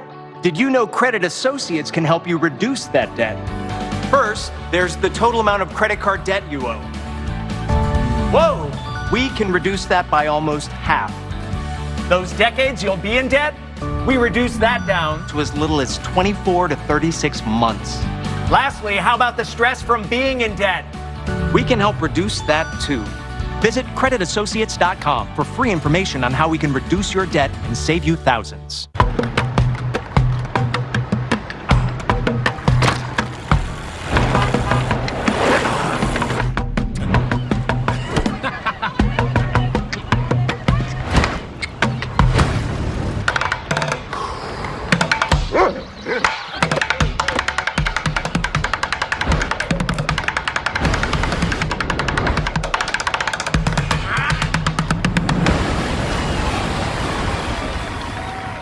Does shopping for bladder control products have you feeling like you need someone to be on the lookout for you? Now you have your privacy back. We're HDIS, and we home deliver bladder control products directly to you. We're always on the lookout for you. You get free shipping in plain, unmarked boxes. So your private matters stay private. We understand how you feel. For over 35 years, we've delivered bladder control products to millions of Americans, just like you. You don't have to worry about incontinence any longer. Call now for your free product sample pack and over $45 in money-saving coupons. At HDIS, we're always in stock. We carry all brands in hundreds of styles and sizes. You'll be sure to get what you need, guaranteed. For your free sample pack with your free catalog and $45 in money-saving coupons and free product samples, call 800-469-0250. That's 800-469-0250. Oh my God. I don't even call this a hat. This is a piece of art. This is my tattoo tour. Can you make my ears look smaller or no? How you doing? Good, brother. You? Good summer? Oh yeah. You? It's good. Nikita Kucherov. Dive into that pile. How'd you do it? Learn from pasta.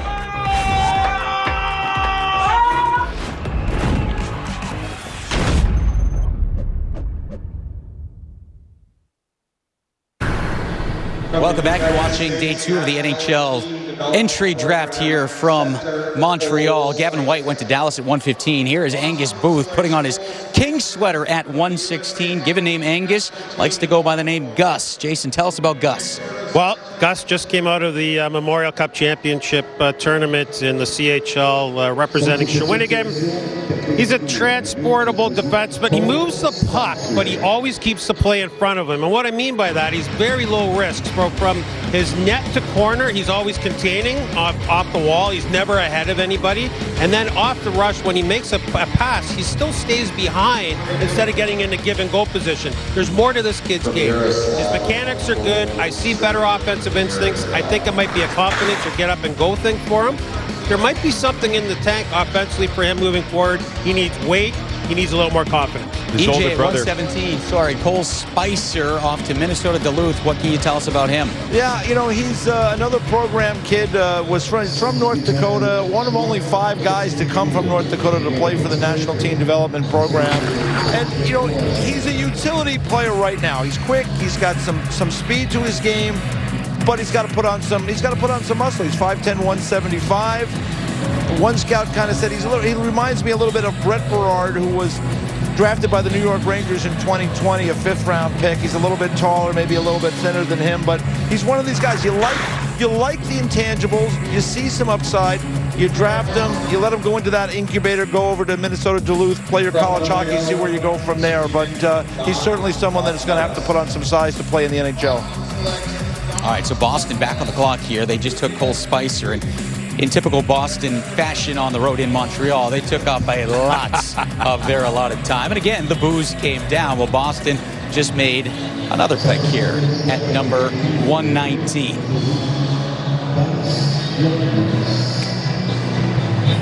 Guys, I just want to double down on what we were talking about for Cole Spicer there. There's only one puck at the program, and they had some elite players up front. So there's those middle layer guys at the program who end up going to a good school like Duluth, and they spike offensively when they get more more of a role in the upper tiers of the lineup. The National Team Development Program has a tendency to slot players as well. You come in because it's all about winning the U18 World Championship, which they lost in the final. But they're usually in that gold medal game. And sometimes you get slotted in a position that you may not get the touches that you might want, and your stats maybe not show as well as some other players. Doesn't mean that that's the type of player you are. It just means that that's the type of teammate you were in that situation. Cole Spicer will definitely excel moving on. St. Louis just went overseas, guys, and here's a defenseman again, I keep coming back to the outset of the show. Here's a kid who moves well. He's got good puck touch. So all he does is gets it, moves it. Everybody else goes on the offense. He keeps it in front of him. So low-risk approach, good size. He's got some bump to his game. At 6'3", 180, I'm projecting 195, 2 bills for him. And when you got the bump and the agility and a little soft touch, that's a pretty good pick in this range. Yeah, and those complementary guys, they've become huge now because typically they're lower priced when you get them in the lineup, and you can play them in a 5-6 role, yet they're effective enough to give you the minutes to allow your top 4 to get some rest. So those guys have become increasingly popular. That complementary defenseman who's very From simple, Sioux Falls moves pucks to the and gets out of the way. USHL, Ryan Healy. All right, Ryan Healy, Minnesota Wild from Sioux Falls at 121. His dad, Eric, played 2 NHL games back in 2005 with the Bruins. EJ, what more should we know about Ryan Healy? Yeah, and his dad did coach him in youth hockey, as starting at around the age of 12. And, he liked scoring, I guess like a lot of guys do, but his dad asked him to play some D. He ended up doing it. He ended up liking it, and now here he is. He's drafted into the NHL as a defenseman coming out of Sioux Falls. He's committed to Harvard University. That tells us, this is a smart young man. He's got a pretty good frame at 6 foot, 172. Played a lot of his time youth hockey and kind of junior hockey in the Boston Advantage program, which is a pretty good program up there in the New England area. So, and he was a top pairing guy at Sioux Falls and had opportunity there. So, as they say, headed to Harvard, a good frame. One of these guys goes back to college, gets an opportunity to play a little bit more over the next couple of years, grow and develop his game, and we'll see if he's someone that can fit into the Minnesota Wild program in a couple of years. Goalie Dennis Did a few things growing up: surfing, lacrosse, basketball, soccer, baseball. Obviously, hockey won out, and as you mentioned, heading off to play collegiate hockey at Harvard. Toronto on the clock. Kyle Dubas making that pick right there, and it's Dennis Hildeby at 122.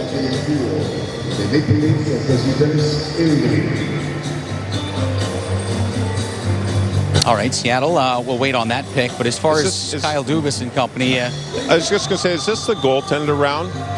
Well, in round 4? I have to throw it out there. This is a limited viewing guide for me. He's a much older goalie. He's like a draft plus 3, this kid. Yeah. So his development curve has been slow built to even get to this stage. A little bit of risk. It's going to be interesting what they do with them because they need some puck stoppers in the minor league system over here. Yeah, but I don't have a problem with that because goaltending, typically, if you're drafting them at 18 years old, you figure by 7 years, that's when they start to become prominent and factor into your AHL and your NHL. So if a guy's 3 years older and is draft plus 3, those are 3 more years you have to maybe lessen that development curve if you think he's got potential to be an NHL goaltender. And at the very least, to fill a spot in the American Hockey League, he's going to be able to do that sooner, typically, than when you see your 17 or 18-year-olds get drafted. Well, we see Tucker Robertson right there being drafted at 123 by the Seattle Kraken. Good bloodlines with his family. His uncle John Tucker played 656 games in the NHL. His grandpa Whit Tucker, 2 Grey Cups in the CFL, and he's the Canadian Football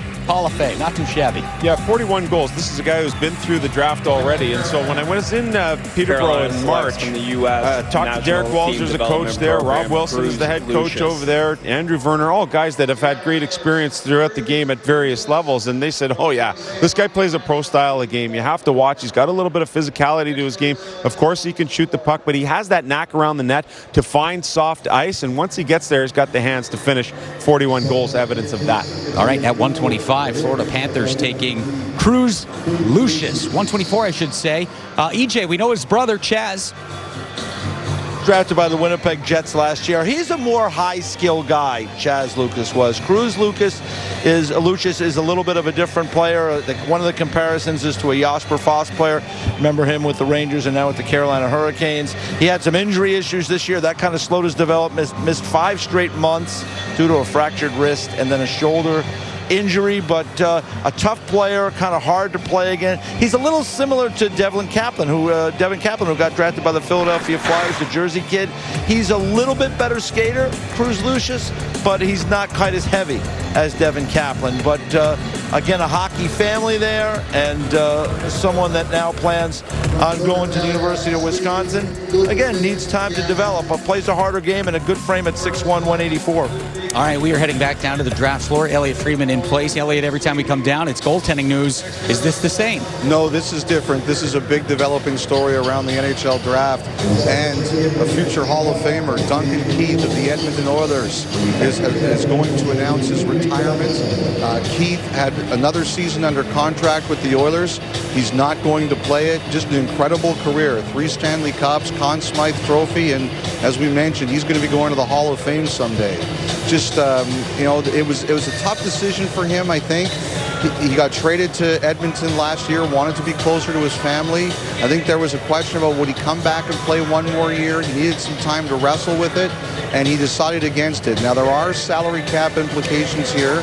His cap hit, which is about $5.5 million, will come off the Oilers cap, but for the next 2 years, because of the way his contract was structured, there will be a penalty on the Chicago cap. It's a bit more severe next season as opposed to the year after, but there are those ramifications as well. However, guys, the bigger story is that one of the league's best defensemen over the last 15 to 20 years is calling it a career. All right, Elliot, appreciate the insight. Certainly some big news there with Duncan Keith hanging up the skates after an incredible career. Yeah, you have to think about Darnell Nurse and how he's developed, but Evan Bouchard is the guy for me who's really stepped up. He's going to run the power play for Edmonton next year, and as these guys start to come into their own, you're seeing some of them get implemented into the system. Sam Marukov we haven't seen yet, but Duncan Keith did exactly what he was supposed to do there. Come in, provide that veteran leadership, help groom those young guys along a little bit. He's done his time. He's played his game. Good on him for calling it quits at a time when he wants to, when he still has term left on the deal. But for the Edmonton Oilers, if they get some cap relief from that,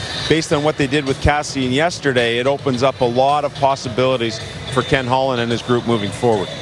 All right, at 126, Charles Leddy off the board. He's going to the New Jersey Devils, committed to Boston College. Jason, I love this. When asked what type of animal he'd like to be, he said a Komodo dragon. How does that translate onto the ice? That's a new one for me, so I'll have to get back to you on that. I really don't have a response, to be perfectly honest. And you're looking at his statistics. This is a simple, steady guy. 17 assists, no goals, depth role at the program. He just plays the game a simple, efficient way. And he's reliable in his role, but don't expect him to be a loud player that's going to jump at you. I project him to be a 6 at best, but he's more like a 7, guys. A guy that can come in and out when he gets to his ceiling.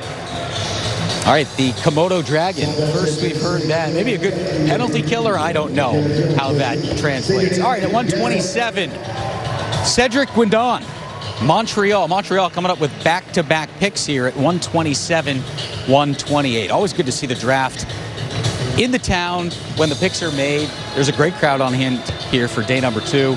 And they're certainly letting their hometown team know that they like these selections here. So nice to come back to a live draft since we haven't had it since 2019 in Vancouver, and just see the people really embrace it, because that's what this event should be all about. How important is it for the teams and insiders on the floor to have business happen like that? I think it's huge. I mean, we predicted that there was going to be some chaos yesterday. That's exactly what happened. But when you have the opportunity to pick up the phone and look at a guy across the table, or you have an opportunity to walk over him, pull him over to the sideboards and try and make a deal on the spot, it's much easier than if you're just on the phone, or you're trying to Zoom call, or you're trying to FaceTime, or whatever it is. You're worried about people around you. You can go in this situation and still have private conversations, and you have everyone around you to kind of run things through if you don't feel completely confident about the idea.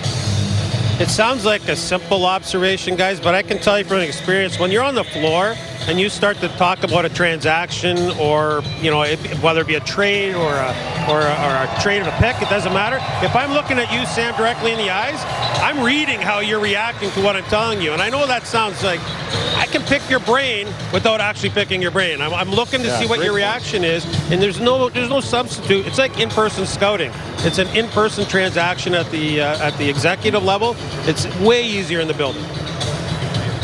All right, you can see the Habs, the handshakes there. for Cedric Guindon.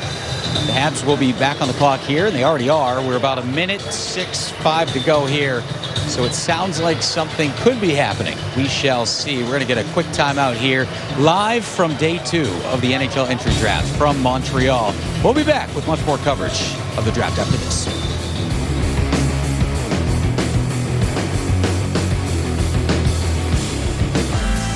The off-season is time for fun in the sun, but be sure to carve out some time for NHL Tonight. It was a dream come true. It's amazing.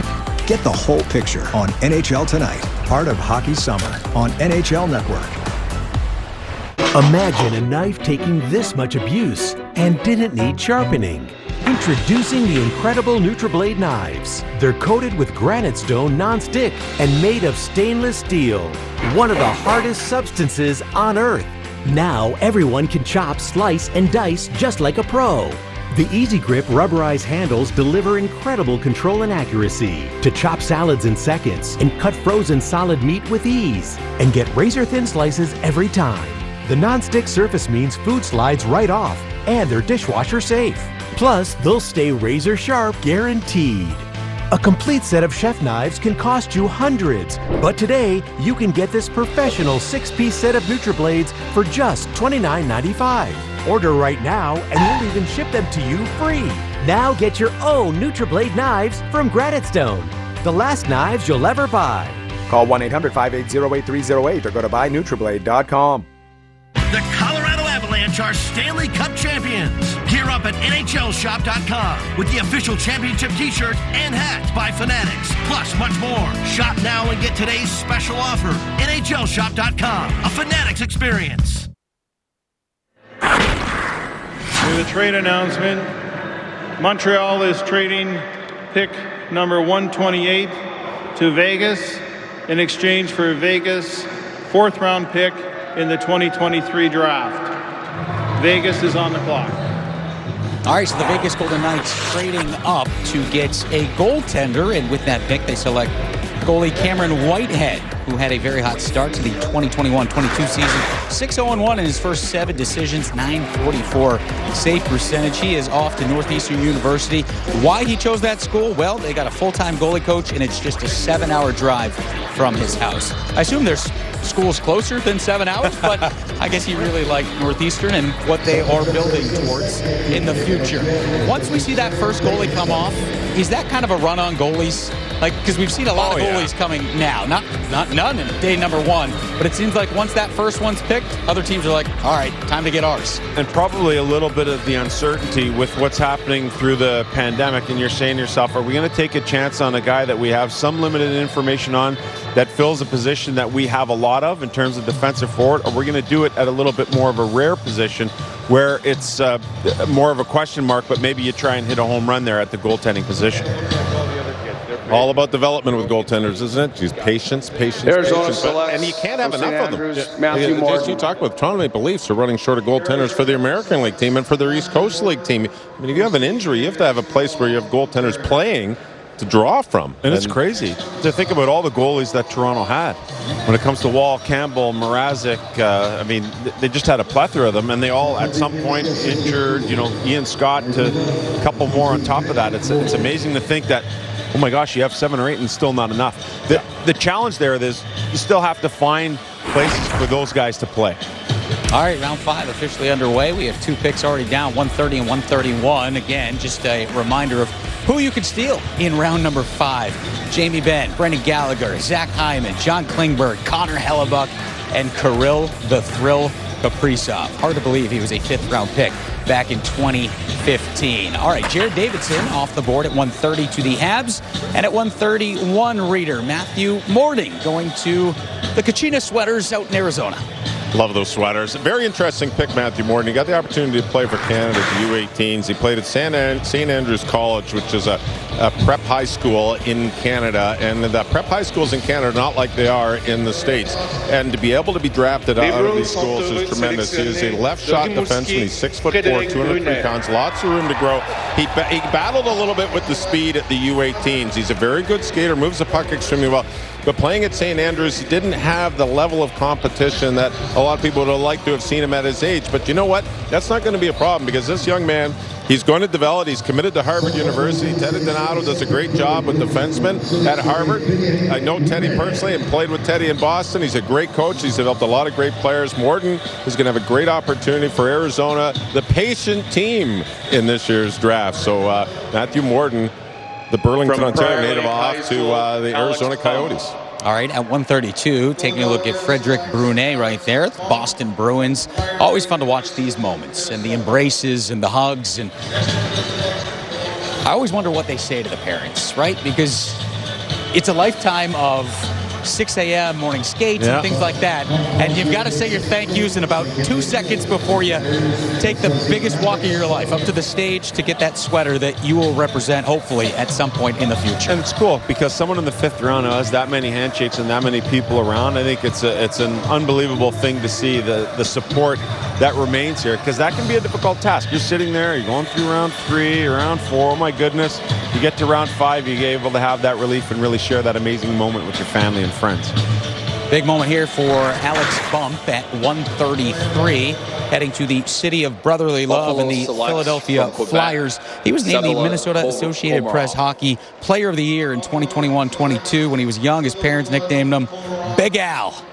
Big Al then. He might be gigantic. Is that a great name now for the Philadelphia Flyers, by the way? Yeah. The bumper goes to the Broad Street Bullies. I mean, it doesn't get any better. It's great.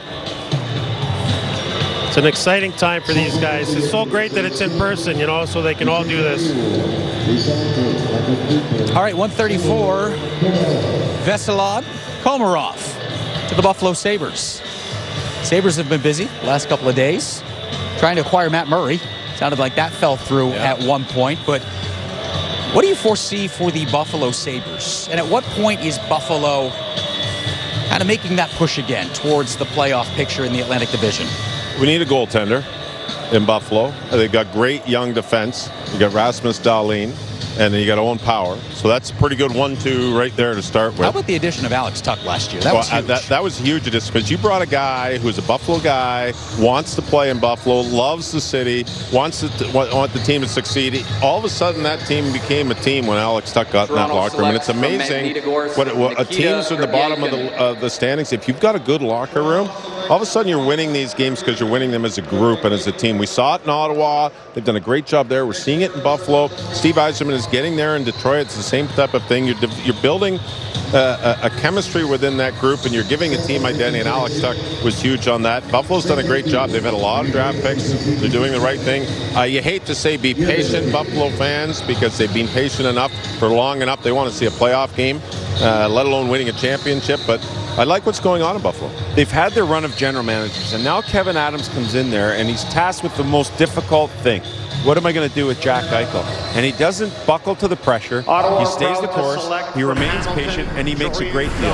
Peyton Krebs, at the very least, is going to be a third-line center. He's good buddies with Dylan Cousins, who's already there as a 2C. You got Tage Thompson going on. You talk about the two guys in the back end. You got to wait on the goaltender. It might be at a point where they're going to be able to make a move. But you look at Jack Quinn and J.J. Peterka, two guys that had unbelievable American Hockey League seasons. Both of those guys are knocking on the doorstep.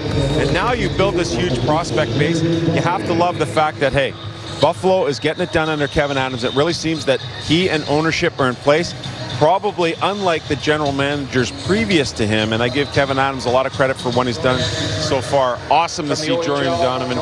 See him run his hand through his hair? Reminded me of his father, Sean Donovan, running his hand through his hair when I played with Sean Donovan. Right there. Hey, looks if you've got it, you might as well utilize it.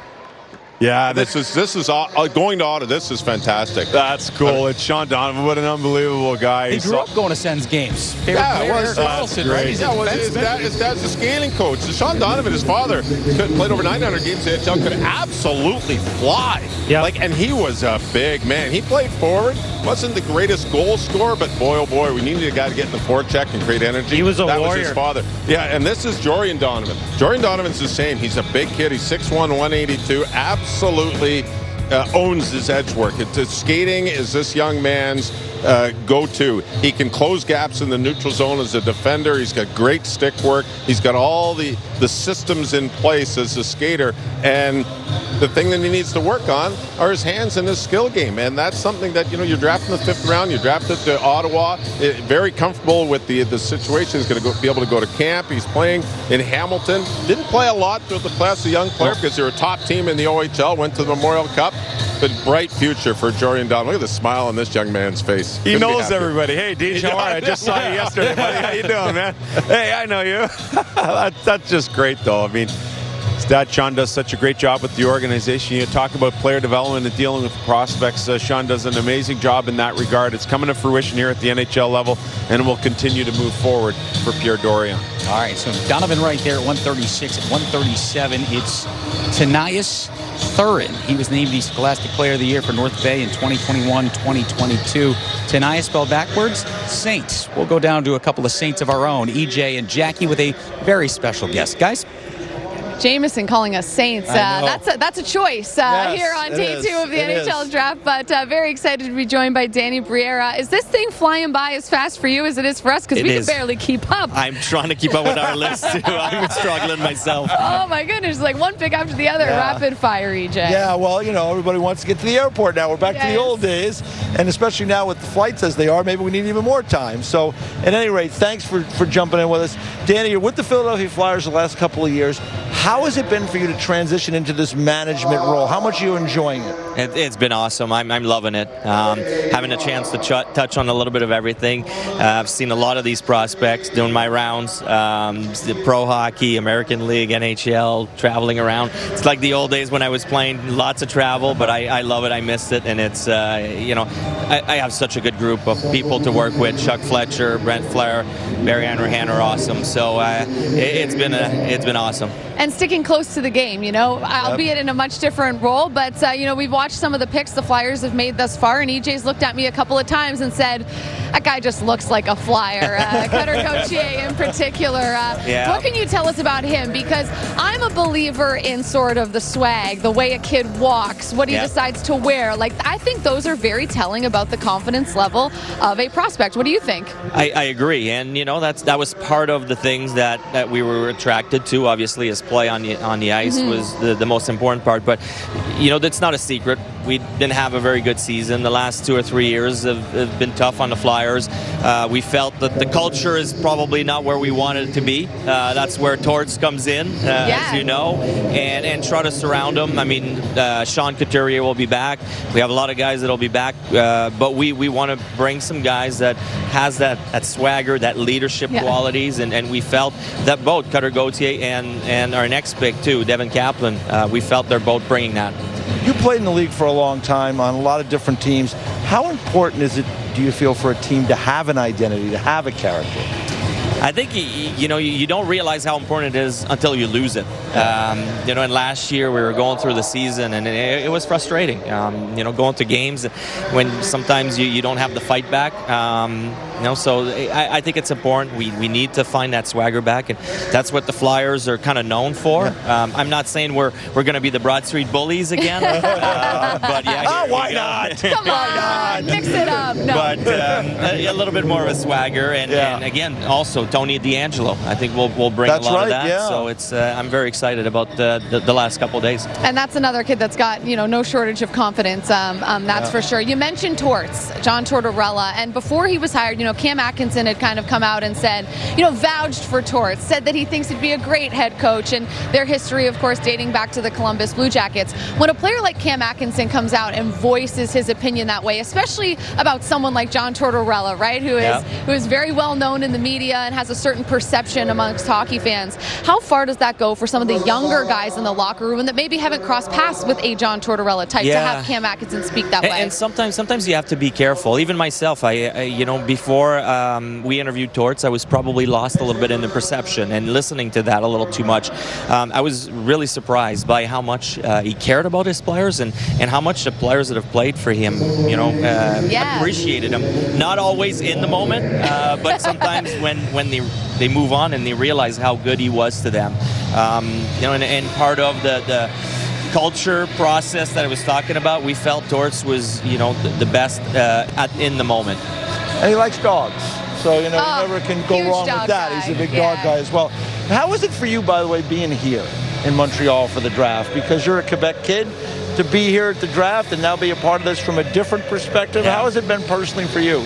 Really special. And with the pandemic, we didn't have the chance to travel. I didn't have the chance to be here in Quebec very much. So to come back, to be here in Montreal, to have the draft here. I have my nephew as a runner. Okay. Zach. So it was pretty cool. Oh my gosh, how old is your nephew? He's 12 years old, and he's my height and almost bigger than me already. So it runs in the family, I guess. Well, what an experience for him to be able to be in an NHL draft. Oh, yeah. And he's helping grilling. at the table. Is he getting the coffees? Is he doing all that? He does all that, but he's also grilling our scouts about the players. And so he's loving the moment. It sounds like he's having quite a time. We really appreciate you joining our set and hanging out for a little bit. All the best with thanks the for Flyers. having me, guys. Thank you so much. Jameson, back to you. All right, Jackie, thank you very much. A couple of picks have gone by while you guys were talking with Danny Briere right there. Great insight from him.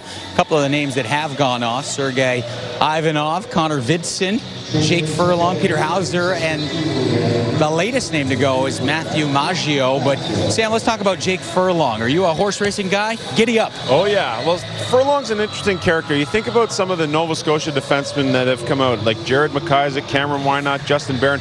All those guys really successful, high point getters in Nova Scotia hockey. And then they get opened up into the Quebec Major Junior Hockey League, and the world opens up for them a little bit, and they realize that some of the things that they did in minor hockey, where they were star-studded players, come a little bit more difficult. And so that requires you to go to work, to do things a little differently, to approach the game differently.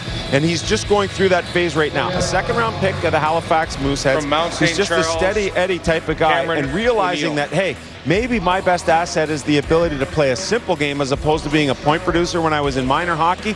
You learn that progression. You understand that's what's going to take you to the next level. Jake Furlong made that transition this year. He continues to do so under Sylvain Favreau in Halifax, and will get the opportunity here to do that under the player development watches of the San Jose Sharks. All right, so Matthew Maggio at 142 and Cameron O'Neill going at 143. His 133 points this season represented the 5th highest total in a season in U18 U.S. Prep School history. So 143, and he put up 133. We'll be back in 2 minutes. Timeless. Show the world what it means to be a fan with exclusive fan gear designed by Fanatics. One-of-a-kind styles from all the leagues, teams, and colleges you love. Shop now and get today's special offer. Fanatics.com. Officially licensed everything. We built the Redfin app to help you win. Get alerts on your phone every time a new home hits the market. Then schedule a tour when it works for you, even the same day. Want to win? Choose Redfin. Would you rather have $1 million today or a penny doubled every day for the next 30 days? I'll give you a second.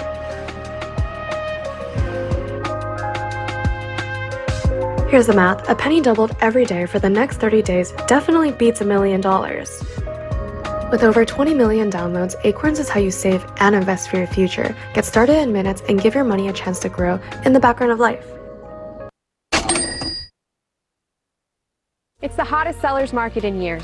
If you're thinking of selling your home, your first step is to find out how much it's worth today. But where do you start? Introducing HomeLight, the essential real estate platform for selling your home. HomeLight will give you a free home valuation and match you with top local real estate agents in your neighborhood who will provide you a complimentary market analysis. HomeLight uses the same tools banks and lenders use, and HomeLight is backed by the nation's best real estate experts. Find out how much your home's worth for free at HomeLight.com. Nobody does anything perfectly the first time, or the second, even the third. We learn from mistakes. But when it comes to retirement planning, who can afford mistakes? Smart Asset can help you avoid those unpleasant mishaps with a free guide, The 7 Crucial Mistakes of Retirement Planning. We also match you with up to 3 vetted fiduciary financial advisors who can help you achieve your retirement goals. Using Smart Asset is free with no obligation. Discover what others learned the hard way at smartasset.com. The Colorado Avalanche are Stanley Cup champions. Gear up with the official locker room collection by Fanatics. Available now at NHLshop.com. Get your commemorative men's and women's Stanley Cup Champions t-shirt and official hat. The same ones the players wear as they hoist the Stanley Cup.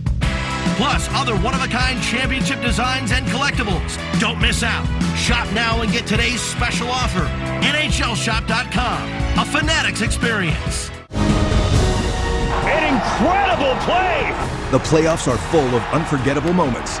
What an amazing story! They scored! Now you can relive them all, one series at a time. You gotta be kidding me! All the intensity. The series is over! All the big goals. They score! They score!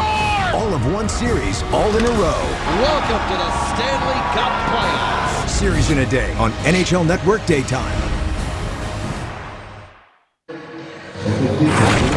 On Wednesday, for the third consecutive year, the two best EA Sports NHL 22 players in North America met in the NHL Gaming World Championship Club Final with a number of draft prospects in attendance, including top pick Juraj Slafkovsky, Logan Cooley, and Shane Wright. In the end, Justin Easy Regs Reguli was just too much for the reigning North American champion Matthew Grenier, taking Game 3 by a 6-2 margin and the title as North American Club champion. All right, from virtual hockey to real hockey here and the NHL Draft. We are halfway through round number 5, 146. Graham Sword, Nashville Predator, Dave Reed. Abbotsford, BC native, played in Spokane of the WHL, 57 games, had 43 points. Pretty good production, and so good that he was voted a defenseman of the year in Spokane. 6'2", 180 pounds, got some growth to do in the 6'2" frame. Excellent skater. He's got an excellent combination of skating and physical ability. Not afraid to mix it up, and his skating skills, as always, you talk about players in the drafts, especially defensemen. His skating skills allow him to close gaps in that neutral zone, really shut things down in the defensive zone. He's more of a defensive defenseman right now, physical and defensive. And again, the growth of Graham Sword will be in the offensive game, perfecting that outlet pass, perfecting the place to the neutral zone in the transition game. They'll have lots of time to do it. Nashville's known for drafting great defensemen and developing great defensemen. Graham Sword's got a great opportunity moving forward. All right, 147, Maxime Meyerhoff going to the Dallas Stars. Taking a look at the 2022 Upper Deck NHL Draft best available, and certainly some names that have been surprises so far based on where they've been selected. Sam, I know there's a guy on here, and Josh Philman, that you had ranked 64 in and around there, and here we are at 149, 150. Surprised? Yeah, I thought we'd have a little bit more run of some Swift Current Broncos. We've seen a couple of them go. Hivitson went, I believe, in the round, or there he is at 139 to the Anaheim Ducks. They had some success yesterday with Owen Pickering. I'm thinking about Matthew Ward. I'm thinking about Josh Davies. I'm thinking about Philman as other guys that would potentially go on this day. And there's still plenty of time here as we're just past the midway mark of round number 5. So it'll be interesting to see if that run of Swift Current Broncos continues, led by Philman. All right, Otto Celine going at 148 to the LA Kings. And Jason, this is a guy who gained 18 pounds since he was first checked by NHL Central Scouting earlier this year. I've gained 18 pounds as well, just for all the wrong reasons. What do we know about him?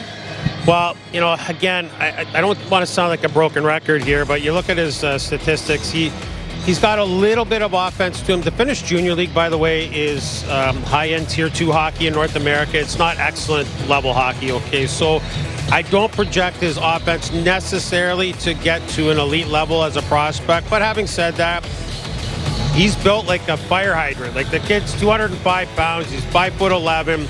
He's a right shot deep. He's relatively mobile, quick, but not exceptionally fast. They call him a smooth skater at Central. I think that's fair, but he's going to have to go to another level to play over here. All right, at 149, Sam, Jake Carabella, Washington Capitals. This was a kid who grew up in Guelph and is now playing for his hometown team. What an experience that must have been. Yeah, pretty cool, and you get the opportunity to do it with a couple of his teammates. We saw Zhilkin go earlier on here on day number 2. I remember watching Carabella, a bit of a surprise pick to play in the CHL Top Prospects game, and the one thing that stuck out is that great skating ability. Now you see some good hands, little curl and drag, go to the top shelf. Yeah, I'll be good in front of the net as well.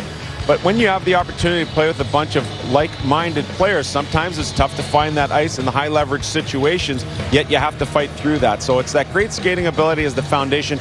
You talk about the one thing that pops when you get this late in the draft, Jason. I think for Carabella, that's the thing. And I thought he played really well at that Top Prospects game. Sometimes one game can make a difference between yeah, he's just okay, or a guy who can put you over the hump and get you drafted as late as he's been drafted here by Washington?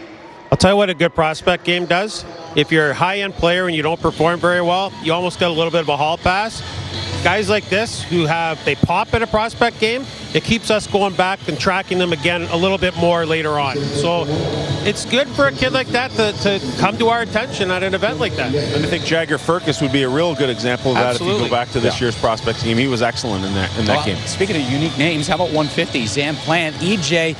One would think Zam, maybe correlation with Zamboni. No. Parents just said it's unique, and we liked it. What do you like about him? And that's all right, just to like it. Yeah, well, I like the fact there's great bloodlines, right? Because his dad is Derek Plant, who played in the National Hockey League over 450 games with a couple different teams, part of the Dallas Stars team that won a cup in 1999. And, he's a similar player to his dad when you talk to scouts that have been around long enough to have seen both. They think that he's really smart, he's cunning, he knows how to play, but he's played Minnesota high school hockey now in a great program there in Hermantown, Minnesota. Again, he's going to need some time and need a little more, fill out a little bit more. 5'9", 161. He had tremendous, almost 3 points a game at the high school level, so that's obviously hard to compare that as you move up the ranks, but he's going to go to the University of Minnesota Duluth, and he's got great hockey IQ, and with that pedigree, I think he's got a chance to develop over time, and the Pittsburgh Penguins have been always a team that likes skills, so could be a good fit. Well, with that photo, I think he's got great vision as well, as he's going to have an eye on the puck all the time. Did someone say smile or open your eyes a little bit? It was like, somebody got startled, but I played with his dad, Cam. We won a Stanley Cup together in Dallas, and if he's anything like his father, and his father was a smooth, skilled, playmaking disher, center, very underappreciated, I think, for most teams. A fantastic player, great guy, and this is a cerebral pick for the Pittsburgh Penguins. Well, speaking of fathers, 153, David Spacek. We know his dad, Yaroslav, 880 NHL games with 7 different teams, Reader. Another player with extreme hockey IQ. It's amazing. You get the bloodlines, and you get players who just grow up, in the locker room area, understanding the game, following the game. You're at home, you're listening, your parents talk the game. You start understanding things. It's much like if your parent's a teacher, you start understanding, things in education and then maybe pick up things quicker. Well, that's exactly where David Spacek is. 6 foot, 174 pounds, right shooting defenseman, plays with the Sherbrooke Phoenix. 50 points in 57 games. May not be the fastest player. He may not be the biggest player, but because he is so smart, his hockey IQ allows him to be efficient at every part of the game. He can quarterback a power play. He can play on the defensive side. He's got some growth there at 174 pounds. If he can get up to maybe put up 10 more pounds, be a little more physical in the defensive part of the game. But right now the hockey IQ is there, and I think a great pick for Minnesota. At 154, Michael Callow to the Anaheim Ducks, and what a story this kid has. He's got a Bobby Orr connection. Uncles Kenny and Barry hopped over the glass at Boston Garden on May 10th. Of 1970 after Orr's Cup-winning goal, part of a handful of kids from Southie to be on the ice, and they ended up in the Bees celebration after sweeping the St. Louis Blues. Not too shabby. A guy who's been on the ice and now he's behind the bench in Vancouver. Bruce Boudreau down on the floor with our guys, EJ and Jackie. Ayo, that's right. Bruce, there it is. Yes, Bruce, there he is on set with us here on NHL Tonight's Draft coverage. Yes, doesn't it? We missed you, buddy. Give us some insight here. What are you doing? What are you doing at the draft? What has Bruce Boudreau been up to? Well, there's not a lot going on for coaches, right? For coaches. I mean, this is the Scouts' Day. This is not for the coaches. If there was anything happening like trades or anything like that, I'm sure Jim and Patrick would say, hey, listen, what do you think? And if I knew a player that they were after, they would talk to me, but none of that has happened. So it's been a pretty quiet 2 days so far. Yeah, but it's nice to kind of mix and mingle again, right? We haven't been able to do this in a while. No, we haven't had to do it. And the one thing about the draft that I think everybody likes that's involved in hockey is you see people that you haven't seen all year or for a long time. Like coaches don't get to see the scouts anywhere, and a lot of those guys were your teammates at one point in time. So that's always nice to catch up to people you haven't seen in a while. Well, listen, your team doesn't make the playoffs in the end, but boy, oh boy, did they fight till the absolute end. How proud are you of what you and the Canucks were able to accomplish once you took over and through to the end of the season? Well, you know what, I thought it was pretty good myself. I mean, you try to take all the positives out of everything, and when you don't make the playoffs, it's a pretty negative thing. But I think everybody left our team that left at the end of the season couldn't wait to start next year. I think they were thinking that we were on a roll. I think in the last 56 games we were 10th in the league, and I think we were 5 points out of being in the top 5 in points and so I mean, with that kind of the numbers that they see, they're excited about playing, and that's going to be great in training camp. One of the guys that I thought really made a nice move forward for you as the year went on and really developed was Vasily Podkolzin, who was a first-round pick at the draft a couple of years back. Give me your thoughts on his development over the time that you had him. Well, I mean, the one thing about young guys is they can be inconsistent, and it was no fault of his own. Pods is the hardest worker you're going to find, but being young, he was inconsistent on a team that wasn't doing a lot of scoring, so he'd get frustrated with himself because it's a totally different role than he's ever been in. But as the season got on and he started playing a lot better at the end, he ended up with 14 goals. I got to believe. Bruce! Oh my God! Hold on. Bruce Boudreau! How are you? Surprise for you. Yeah. Hello, how's it going, guys? Hi, thank you. Hi. This would make your How's it going, Bruce? Good to see you, man. It's great to see you. Yeah. I was sitting in a box up there, and I figured I'd come down and say hi. I'm all red. Oh, that's man, okay. It's great to meet you, man. No, it's great to meet you. Yeah. Thanks for the kind words. Awesome.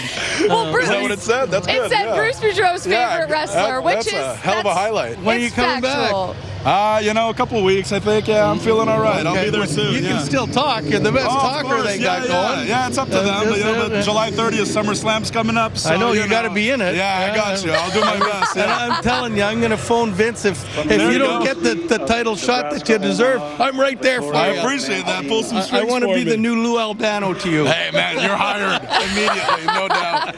That sounds great. Bruce earlier was doing his impressions of what he would be like as a manager here on set when he was visiting. But Bruce, Kevin Owens was like, I'm going to crash. So you were feeding me that. Like, I mean, Of you course knew I Kevin was feeding you that. Yeah, we've been really? scheming. Yeah. That is really cool. Yeah, it's great to meet you, man. This is your moment, Bruce. We set this up for you, and every time I talk to you, you never want to talk hockey with me. You only ever want to talk WWE, so now's your chance to ask. Yeah, I know. Ask Now Kevin I'm like a kid in a candy store. I know. I don't know what to say. But this is great. Like, you get to choose when they do the draft when you go from No, we have SmackDown no to idea. No, we're just like the guy. I mean, I assume you guys talked to the players before a little bit, but we have no idea. Yeah. Oh, yeah. Really? And yeah, so yeah. They love keeping. Oh, yeah. They keep us in the back and going, I hope to God, I'm not going. Oh, yeah. Yeah. With cameras on our faces, the same thing, and then. They want to get you whether you're disappointed or happy to go to Raw or SmackDown. Yeah. They love getting that stuff. You gotta get the reaction. That's pretty cool. Like they all want the reality. Yeah, exactly. You know, like who was the fourth pick overall yesterday? Shane Wright. Shane Wright, right? And so when he walked on stage and he was looking at the Montreal. It was a bit of a stare down there. It was a little bit of a stare down, and it was caught everywhere. That's what they're trying to look for of for course, you guys. Yeah. Okay. They see somebody's heartbreak because he has to go to SmackDown or something. That's funny. So, are they going to ever do you in the WWE Legends, or do they have to wait a while? I mean, you're not ready to retire. Or No, not at all. I've got at least 10 years left on me. Okay, good. Yeah. I mean, I just had Stone Cold at WrestleMania. I don't know how you top that. So you can't. That was pretty good. Yeah, I bet you loved that one. I loved it. And you know what? Ask anybody. It was the highlight of the show. I appreciate that. Yeah, so it was really good. And I mean, everybody knew that Stone Cold in Texas had to win. No kidding. I mean, I let him win. You let him win. I mean, he's got nothing on soul. you. Yeah, he's got nothing on you. His finishing move is nothing. I know. I mastered it. I showed it to him. That's the part people don't know. Yeah. Well, listen, fans love when Bruce Boudreau talks WWE, and every time that you do, Bruce, you mention Kevin Owens. So I'm glad that we were able to make this happen.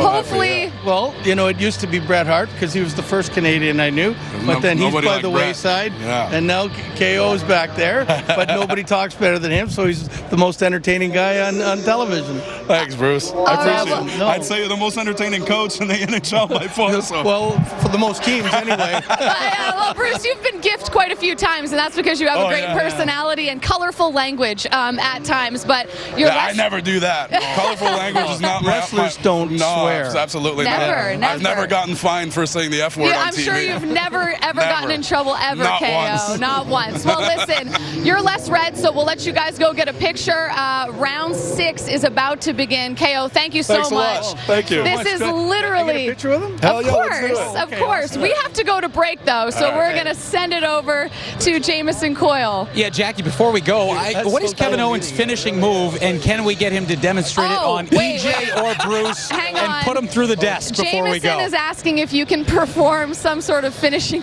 move on Bruce or EJ. That's up to you. He can choose. I gotta go. Yeah, luckily I'm not currently medically cleared for competition, so WWE hilarious. So Yeah, next time I'm in. Yeah. All right, JMO, back to you. Unbelievable stuff. Just when you think round 5, you're breaking down things, we're talking SummerSlam and Bruce Boudreau, a kid in a candy shop. What a moment on day 2 of the NHL Draft. Much more as we return from Bell Center after this.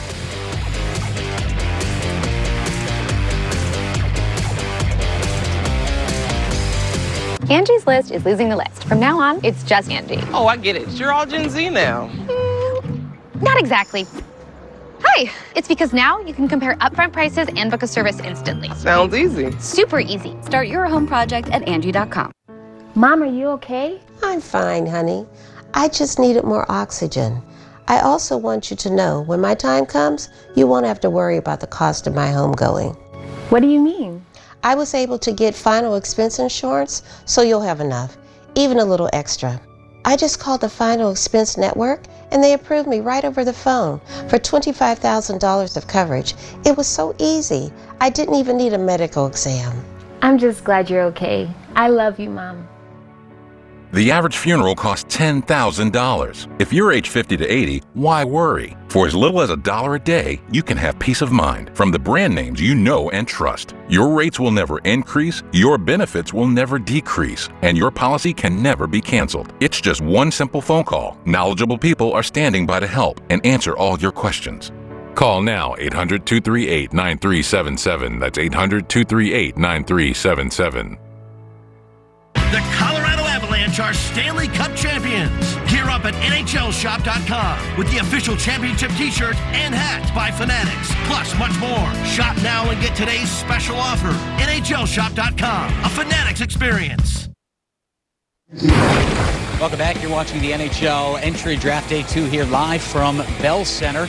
We are officially underway and rolling here in round number 6. And again, a refresher of guys you can pick up, or steal, I should say, in round number 6. Cam Atkinson, Darcy Kemper, Anders Lee, how about Mark Stone, Linus Ullmark, and Jesper Bratt, who had a tremendous season for the New Jersey Devils. Look at this. The dream continues for Bruce Boudreau. Kevin Owens is like, I got to get back to my luxury box and watch and see who I'm picking. Bruce is like, no. We're talking shop. Probably through round 8, 9, 10 here at Bell Center. What a dream come true. And you could see just the effect and the impact it had on Bruce. He was so surprised, and he's so genuine in his emotions. That's it. He's a huge WWE fan. And Bruce is a great guy, and you saw it in that because that is Bruce Boudreau. He's a genuine person. What you see is what you get, and that's how he treats people. And that's why he's so successful as a coach in the National Hockey League. Wherever he's been, he's had a championship teams, and except in the National Hockey League is the only place he hasn't been able to win the championship. But his teams always play at the top of their game night in and night out, and he has such a positive influence on his players. And look at he is a kid in a candy store right there, Bruce Boudreau. Gabby, as we affectionately call him. Yeah, nicknamed Gabby, but he was at a loss for words when Kevin Owens was there. Hey, notable bloodlines, always a theme every year. This year, no different. Had a couple of those names come off the board as well. Yeah, Jorian Donovan, Marek Haydu, Cole Knuble, Christian Kyrou, Zamplant, and David Spacek. Those names, we just had Maxime Barbashev come off the board. He was the pick by the New York Rangers in the 5th round at 161. Of course, you know that name. His older brother, Ivan, plays for the St. Louis Blues. Maxime attended Game 7 of the 2019 Stanley Cup Final. No offense to his brother, but he says his favorite player is Nikita Kucherov. So, interesting. Now he might be facing Kucherov when the Rangers take on the Tampa Bay Lightning. All right, here we go. Round number 6. Couple of picks already made. What do you think about the pace so far? It feels like it's flying here. Yeah. We heard from Danny Briere. He's like, I can't even keep up down there. Imagine how we feel up here. Oh, yeah. It's been furious, that's for sure. And teams even making trades have been pretty quick as well. So nice to see that things are rolling along here. And great for the kids. They don't have to wait as long when they're sitting here on day 2. All right, you can see, still pretty good crowd here at Bell Center. Jason, at this point in the draft, round 6, I asked you at the top, round 2. What's the approach here, round 6? Well, we're probably starting to look for a little bit more need and a little bit more risk. We're also probably strategizing at this point a kid that might be going away to college or potentially a European player. If we're splitting hairs between a major junior player and a player who's going to have a development curve with an extra year in there, we're probably going to lean towards that extra year of development. The major junior kids, of course, as we all know, they've got 2 years to come out. But, of course, if the major junior kid trumps the other two, that goes out the window. We're looking for a little bit more need here. We're looking to fill the gaps in the organization, staying true to your core beliefs that you got to think it or you got to move. I know I keep repeating myself, but consistency is a key when you're building teams in the NHL. Good to be back in person. I mean, you did the last 2 drafts gosh. virtually. The Are you last time we were kidding me? in person was Vancouver, but it just makes, I mean, just the atmosphere in and around the city, the buzz you get surrounding a draft is great. I mean, to bring this back, Montreal's waited for this for a few years, no question about it. To be at the arena in person for a draft, we've been in studio for the last 2 years. The draft is a connection of everybody, and everybody wants to be in the hockey world. You've got coaches clinics going on before. It's a week-long event. It's not just a 2-day event. You've got your coaches clinics. You've got management clinics. You've got all sorts of junior teams from all over the country, all over the world.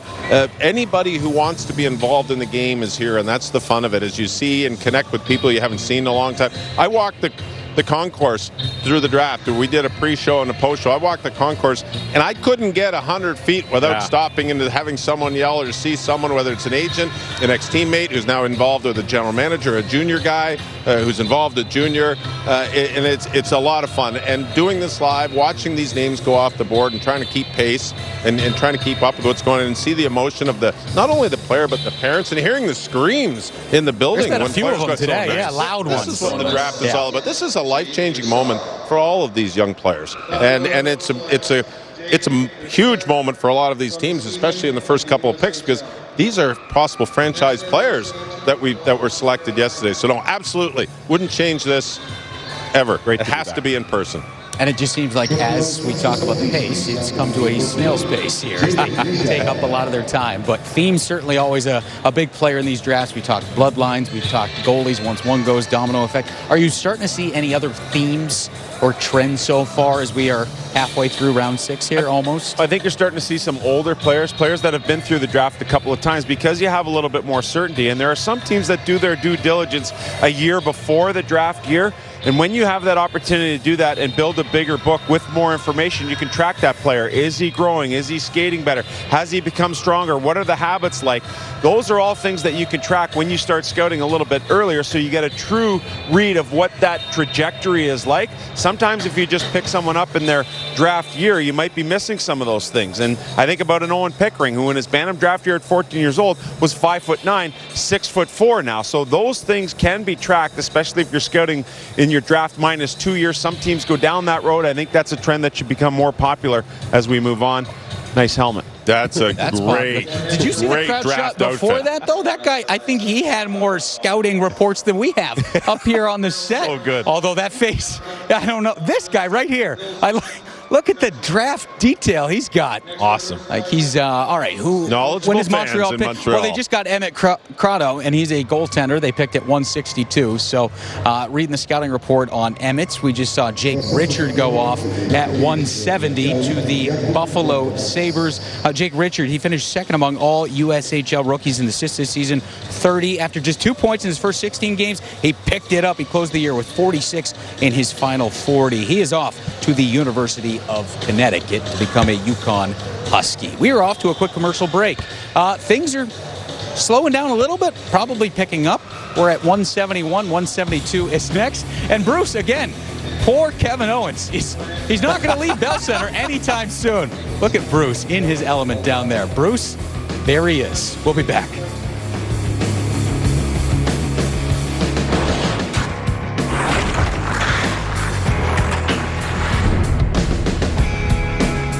Acorns is built to put investing at the center of your money. Every time you pay for something, they invest the spare change. Every time you get your paycheck, they automatically invest a little bit of it. And even when you buy from some of your favorite brands, Acorns gets you bonus investments. Yes, that's what it means to be growth-minded. To find every chance you can for your money to grow. Acorns, grow your own. We all know that movement is like medicine, but getting the movement you need to feel better can be a challenge. Now you can keep fit while you sit with QB, the world's leading compact seated elliptical. QB gives you active sitting, letting you burn calories and keep moving in an easy and low-impact way, all while you work, read, or watch TV. QB was named a top 10 gift by Time Magazine and has been featured all over the world. It's whisper quiet while it works your abs and core, hip flexors, glutes, quads, hamstrings, and calves. QB is a lifesaver for me. Here's your answer to your problem. I feel young again. Join the hundreds of thousands of people moving more with QB. Call to find out how to get your QB with free shipping and a 30-day completely risk-free trial. You'll also get this QB workout mat free. Now keep fit while you sit with QB. To order, call 800-861-4420. That's 800-861-4420. Call now. Does shopping for bladder control products have you feeling like you need someone to be on the lookout for you? Now you have your privacy back. We're HDIS, and we home deliver bladder control products directly to you. We're always on the lookout for you. You get free shipping in plain, unmarked boxes. So your private matters, stay private. We understand how you feel. For over 35 years, we've delivered bladder control products to millions of Americans, just like you. You don't have to worry about incontinence any longer. Call now for your free product sample pack and over $45 in money-saving coupons. At HDIS, we're always in stock. We carry all brands in hundreds of styles and sizes. You'll be sure to get what you need, guaranteed. For your free sample pack with your free catalog and $45 in money-saving coupons and free product samples, call 800-469-0250. That's 800-469-0250. The Colorado Avalanche are Stanley Cup champions. Gear up with the official locker room collection by Fanatics. Available now at NHLShop.com. Get your commemorative men's and women's Stanley Cup Champions t-shirt and official hat. The same ones the players wear as they hoist the Stanley Cup. Plus other one-of-a-kind championship designs and collectibles. Don't miss out. Shop now and get today's special offer. NHLShop.com. A Fanatics experience. Welcome back to the 2022 NHL Draft here at the Bell Center in Montreal, Quebec, Canada, and we are in round number 6 right now. We're buzzing along, and you can see the big board and a couple of Americans selected so far in this round. Hunter McDonald, Jake Richard, and then Dominic James, who was part of Team USA at the World Juniors, taken by the Chicago Blackhawks at 173. Here with Pat Kelleher from USA Hockey. And Pat, let me just start by asking about last night. I mean, you had another good night with American-born players. What was it, 6 of the program kids, and I think maybe 7 Americans in total got drafted in the first round. That's got to make you happy. Always does, yeah. It's a benchmark, right? The first round of the draft, everybody watches, and to have a great crew of our class from Plymouth, from the National Team Development Program, and then a high school player come in. 7's a nice number. We always want more, but 7's a pretty nice number in the first round. So what do you look for here in day 2? I see a number of the program kids, other American players selected here through the first couple of rounds of day 2. Again, it seems like the program and hockey in the U.S. in general is growing and giving people an opportunity to move forward and play at the highest levels. Yeah, and we've got players from all over. I mean, I think that's the best part is our game really is national, right? We have players from all over that get drafted. They play not only in our program with the national team, but in the USHL, the North American League, high school. So it's a credit to those volunteers, the grassroots people. That's what I think about a lot on a day like today. These second, third, fourth rounds, the volunteers that help these kids get where they get to be drafted today. And you were telling me before we jumped in here about, we had obviously a pandemic, all kinds of different challenges for all peoples in all walks of life. For you at USA Hockey, you're telling me that the membership is back up, which is a good news, right? Really good. Shows the resiliency, I think, of our game across the board, right? The NHL had an amazing season, and we did too. We're about 95% of the way back, membership and participation-wise, where we were before the pandemic. We thought it might take a little longer to get back there, but I think we're on track to get back above and really get back to growing the game, which really is what we're supposed to do. Pat, it has been an unusual year, and so we have the World Junior Championships that were started and then stopped in Edmonton back in December. We're going to do kind of a makeup here coming up in early August. What can you tell us about that? We'll have the games right here on the NHL Network. How will that play out with the roster? Will the team be the same? Will it be different? Give me your thoughts on that. Lots of great questions there, EJ. We'll have some changes for sure, right? I mean, we've got some players, Matty Beniers and Jake Sanderson, who were with us last year, who won't be with us this year. But we'll have some, again, it goes back to the depth of our player pool. So John Van Biesberg is the GM, Nate Lehman as our coach is back, so the whole coaching staff is back. Those guys know what they're doing. We'll have a good team, but there'll be some different faces on this summer's team, and then we still got to get the team ready for next December for World Juniors, so it's a lot. And to be clear for fans, the rules are such that players who may be too old as we speak now will be allowed to play if they were of age at that time in December, correct? Correct. Yeah, those players that could have played in December can still play in August, even though age-wise they may be past it now. And we'll have a mix, right? Some of these players see drafted today or drafted last night could be on that group for sure. When we get to Edmonton in August. All right, let me ask you quick about the women's game as well. We're coming off an Olympic year. The women had another terrific showing. Give me your thoughts on where that is right now, particularly in light of the fact that we're seeing a lot of women that played hockey now moving up the ranks in management roles at the National Hockey League level. Very exciting to see that happen for a lot of women at different levels. I was talking to Cami Granato yesterday and just excited for her and other women to have those opportunities. I think that representation is important and going to be helpful for all of us, especially across the NHL level.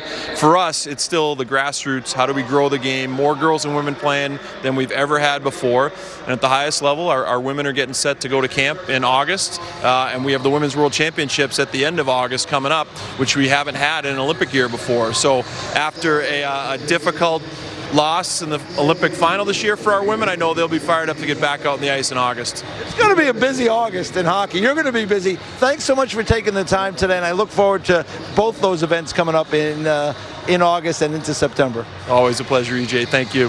Pat Kelleher from USA Hockey.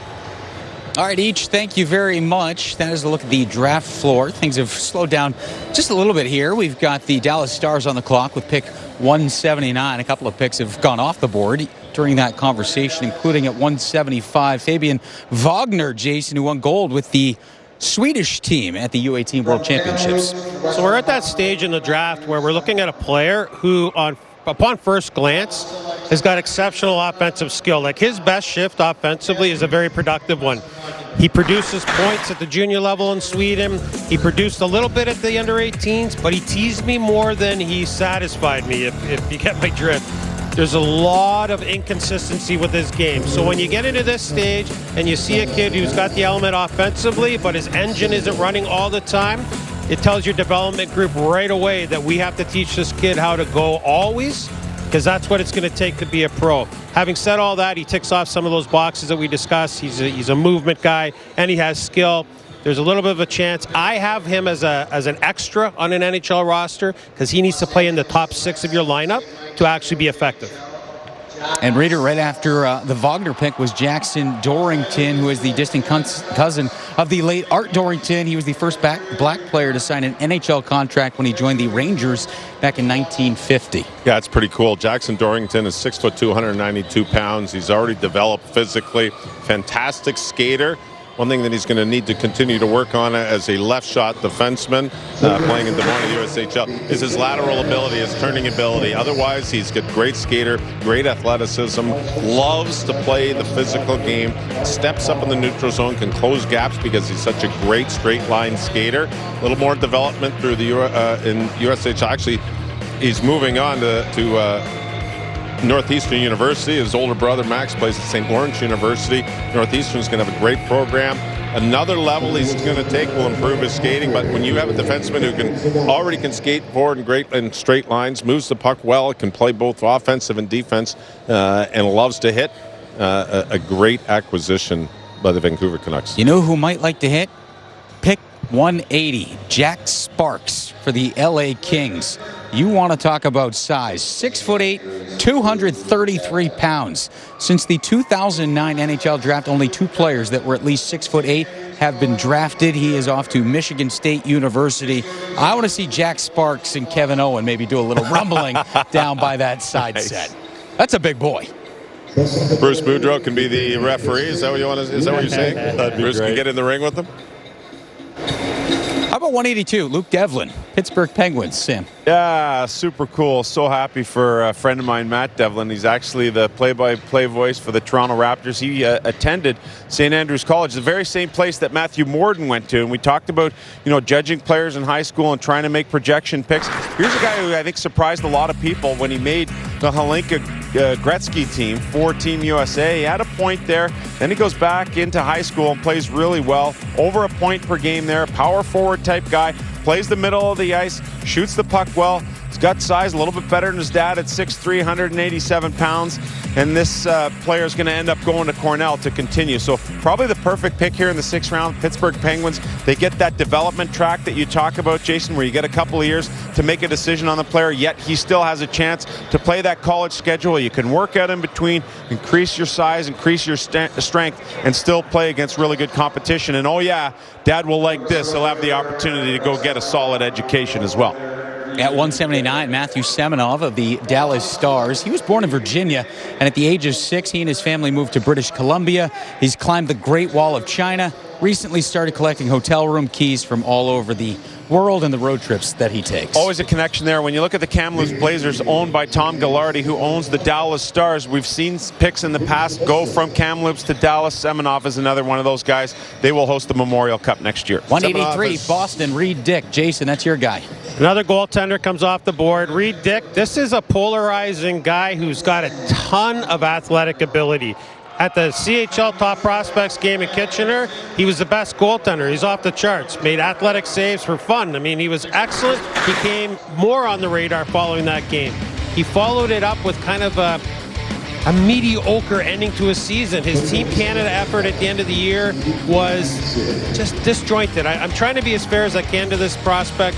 He's raw, he's big, he's competitive, he's athletic and quick enough to make a big save, but he's just got to make that timely save more often. If he can figure that out, this is a good run at a big, strong, athletic goaltender later in the draft. And in the U18s, that was it exactly. He just didn't make that timely save. And at times, he looked outstanding. Yeah. He had great positional play, big body, didn't overcommit left or right, was very good between the posts, but you're absolutely right. And he was expected to take charge, and that team just kind of fell apart. Didn't help that they couldn't stay with the penalty box, and they couldn't kill penalties in that tournament. There was a lot of moving parts. There's absolutely no. And I really think for Reed Dick, that might have dropped him in this year's draft. It was because of the U18 tournament. It's odd you say that because, and I don't disagree with it, but the fact of the matter is, with a lot of teams still playing in the CHL, the Canadian under-18 team looked a lot different than it normally would. So Swift Current's out of the playoffs in the WHL. I think they had 4 or 5 members on that team. Reed Dick was one of them. So he was given an opportunity that might not have otherwise been afforded to him. So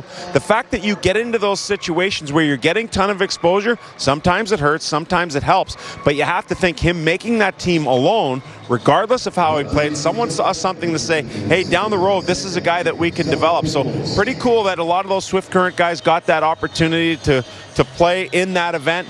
Reed Dick gets drafted likely as part of that. They should have a really good contending team next year. I don't discount the experience. I think he's going to benefit from that experience. There's no question. But for some of our viewers out there that are listening, when you're a big active goaltender, it's a little bit too much. You got to stay between the posts, use your width, use your size to more of your advantage. Don't get outside the post and give up space. Raider, there's Servac Petrovsky coming down the stairs at 185. I really felt that Servac Petrovsky was going to go much higher. I kind of expected in the third or fourth round. I think he's a real sleeper. He plays with the own sound attack. I talked to Dale DeGray as I was walking through the concourse circuit today. He's the general manager there. Absolutely loves him. Says he's like a Swiss Army knife, plays in all situations. He's from Slovakia, and he comes over to play in the OHL. He doesn't just play. He scores 28 goals in 65 games. He's killed penalties. He's been on the power play. He's got a real upbeat, positive energy to his personality. And for own sound and Dale DeGray, he's like, man, oh man, this is a real find, a real pleasant surprise. And he said, this kid's got so much upside, and he said he's going to be drafted, just not sure where. But I don't think his upside is even being touched. And I think the Minnesota Wild, I think they've got this could be a real sleeper in years to come. We could be talking about 185 in the 22 draft is Servac Petrovsky. He can play top line, fourth line. I think we'll probably slot in probably a third, fourth line in the National Hockey League after years of development. All right, now we're talking 186, and Sam, that's Josh Davies. Said he has a very simple pregame routine. Eats buttered chicken every game and tapes his stick in the stands. The taping of the stick, that's conventional. Yeah. The buttered chicken every game, that seems like it might pack on the pounds coming up. Yeah, I've had a little too much buttered chicken in my time. Let me tell you, this guy is a wrecking ball. He's a north-south guy. He's in on the forecheck. He gets underneath your skin. He hits, and you know he's hit you. And another guy who had an opportunity to, from Swift Current, once again, Chad Leslie, unbelievable job he's done there in getting his players not only drafted into the WHL, but continuing to push the ball forward with that group. But old school, into the forecheck. He's got breakaway speed. Interesting note, he's a type 1 diabetic, so when they went into the bubble last year without his mom around to try and help out in terms of his diet, he struggled a little bit through that, got back on track this year, and a guy in Josh Davies had picked up 16 goals, but he's going to be that pesky type, lower end of the lineup type of guy.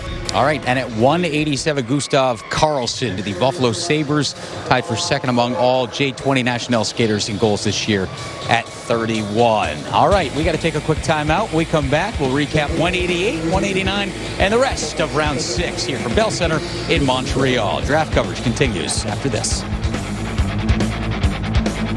Imagine a knife taking this much abuse and didn't need sharpening.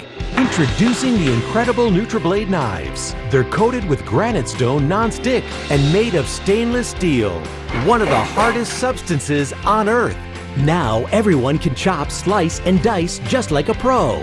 The Easy Grip rubberized handles deliver incredible control and accuracy to chop salads in seconds and cut frozen solid meat with ease and get razor-thin slices every time. The non-stick surface means food slides right off and they're dishwasher safe. Plus, they'll stay razor sharp guaranteed. A complete set of chef knives can cost you hundreds, but today you can get this professional 6-piece set of NutriBlades for just $29.95. Order right now and we'll even ship them to you free. Now get your own NutriBlade knives from Granite Stone, the last knives you'll ever buy. Call 1-800-580-8308 or go to buyNutriBlade.com. My summer goals? Get away with the family. Spend more time at the beach. Goodrow shoots and scores! Land the top free agent on the market. That's just what we got going on right now. What's more to come? Tune in to NHL Network for the opening of free agency. Can he get them over the top? See who goes where and what the potential salary cap implications will be as we break down every move. They may decide to move a few other pieces around. All these guys have a lot of questions right now. Coverage begins Wednesday, 12 Eastern on NHL Network. Welcome back to day 2 of the draft here in Bell Center in beautiful Montreal. Up to pick 191 right now. The New York Rangers are on the clock. Want to recap some of the picks that we've seen so far here in round number 6. And Raider 184, Landon Sim. That name rings a bell, doesn't it? Yeah, no question. You look at Landon Sim, he's the son of John Sim, and it's interesting that he works with the St. Louis Blues. I've seen him bopping around the hotel the last couple of days. Landon was hoping things were going to happen. He wasn't sure. He's in that mode. Well, I don't know. Plays for the London Knights. Obviously a great program that's produced a ton of good players. I think the Hunters have a lot of credence in the industry, and it's interesting because you go in there as a young player, you don't play a lot. it's really difficult to find time there, especially on special teams, but you have to earn your trust. You have to show accountability. You have to learn to play the right side of the puck, and if you don't, you simply won't play. So the progression for a lot of these London players, when you're looking at numbers in their draft years, it's not always pretty, it's not always sexy, but if you look 2 years down the road, Luke Evangelista is a great example of that. Nashville pick, 50-goal guy this year. Landon Sim, I'm not saying he's going to be that, but you see that progression. It just takes a little longer because of the accountability. All right, the Florida Panthers, Jason, going after a goaltender at 189, Tyler Musick. So Tyler Musick from the U.S. National Team Development Program. 6'2" goaltender, pretty athletic, butterfly style, plays at the top of the paint. His statistics were really sound this year, and I saw him play some really good games. I think that this is a wise pick in this slot. He's got a long development curve ahead of him. He's like everybody else at this area of the draft that's a goaltender. I mean, that one save that you need at the most opportune time in the game, that's what separates guys who get drafted in the second and third round from some guys that get drafted in the sixth. So a little bit of a project, but Florida's got this guy named Roberto Luongo running their goaltending development. I think he's in good hands. We just saw Connor Kurth come off the board at 192 to the Tampa Bay Lightning. He was passed over in the 2021 NHL Draft. Scored a hat-trick in his first ever USHL game on November 6, 2020 against Muskegon. He is committed to the University of Minnesota. That's good news because he grew up a Gophers fan. All right, round 6 officially complete with Chris Romaine going at 193. So here we are in round number 7. Reader, there's your guy. Best dressed available. He's already picked, so he is off the board. I love it. I'm surprised not having a little chance show in Montreal. You got a hot dog. No kidding. Got the loco, but here he is. Might be the smoked meat, the though. Feather. Yeah, you know what? I think that could be it. Nothing wrong with that. Montreal. Way to go, bud. Looking good. Fitting right into Have you ever rocked the fedora, Reader? I feel like you could pull that off. You know what? Sophistication. Maybe in a few more years. Maybe when I get to another decade, then I might be able to pull it off. You're either under 20 or over 60, I think. That's another probably decade or another round of the draft, right? I love it, They though. all feel the same. I love it. That's awesome. All right, so what are we thinking? Jason, round number 7. Best available, specific needs. Hey, there he is. Taking a long shot. Look, exactly. There's my boy, Mackenzie Weegar. Was our regional scout in Florida based out of Halifax. Absolutely pounded the table. So where I'm going with this is you have to trust your regional guys who are very passionate about people in their area at this time of the draft. And you know what? That's what they're there for. Guys like myself, we can't see everybody, and we just can't have knowledge on everybody. It's impossible. So guys like Mackenzie Weegar, hey, in the cap world, you have to find these players. HPK in Liga Petteri Nurmi. Montreal Canadiens have selected Petteri Nurmi from HPK in Finland. All right, so Montreal making their pick here in round number 7. They've got 2 picks in the final round. 194, it's Petteri Nurmi for the Habs. He is off the board, and now the San Jose Sharks are officially on the clock. Now, with the Sharks and their front office really taking shape in the last week or so with the hiring of Mike Greer, how much faith do you then have to really put in your scouting department when it comes to being here in Montreal this time around? Well, they've had a lot of stability in their scouting ranks for many years. Tim Burke's been there for, well, as long as I've been in the game, to be honest with you. So absolutely, he's got to lean on these guys and trust them, and then regroup when you get into development camp and have some hard meetings. You got Doug Wilson Jr. there, runs the amateur staff, but Berkey's the backbone of that group, and of course, an organization still and will forever be reeling the loss of Brian Marchment. All right, Eli Barnett going to San Jose at 195. You take a look at San Jose and what they've got in their pipeline. Rebuild, retool, whatever you want to call it. How far away is San Jose at this point? Well, you talk about Eklund. So we got into 9 games last year, but in last year's draft altogether, you had Cole Sillinger at 73 games. You had J.J. Mosher in the second round at about 40 or 50 games for Arizona. The only 2 players out of last year's draft that played more than 10 games.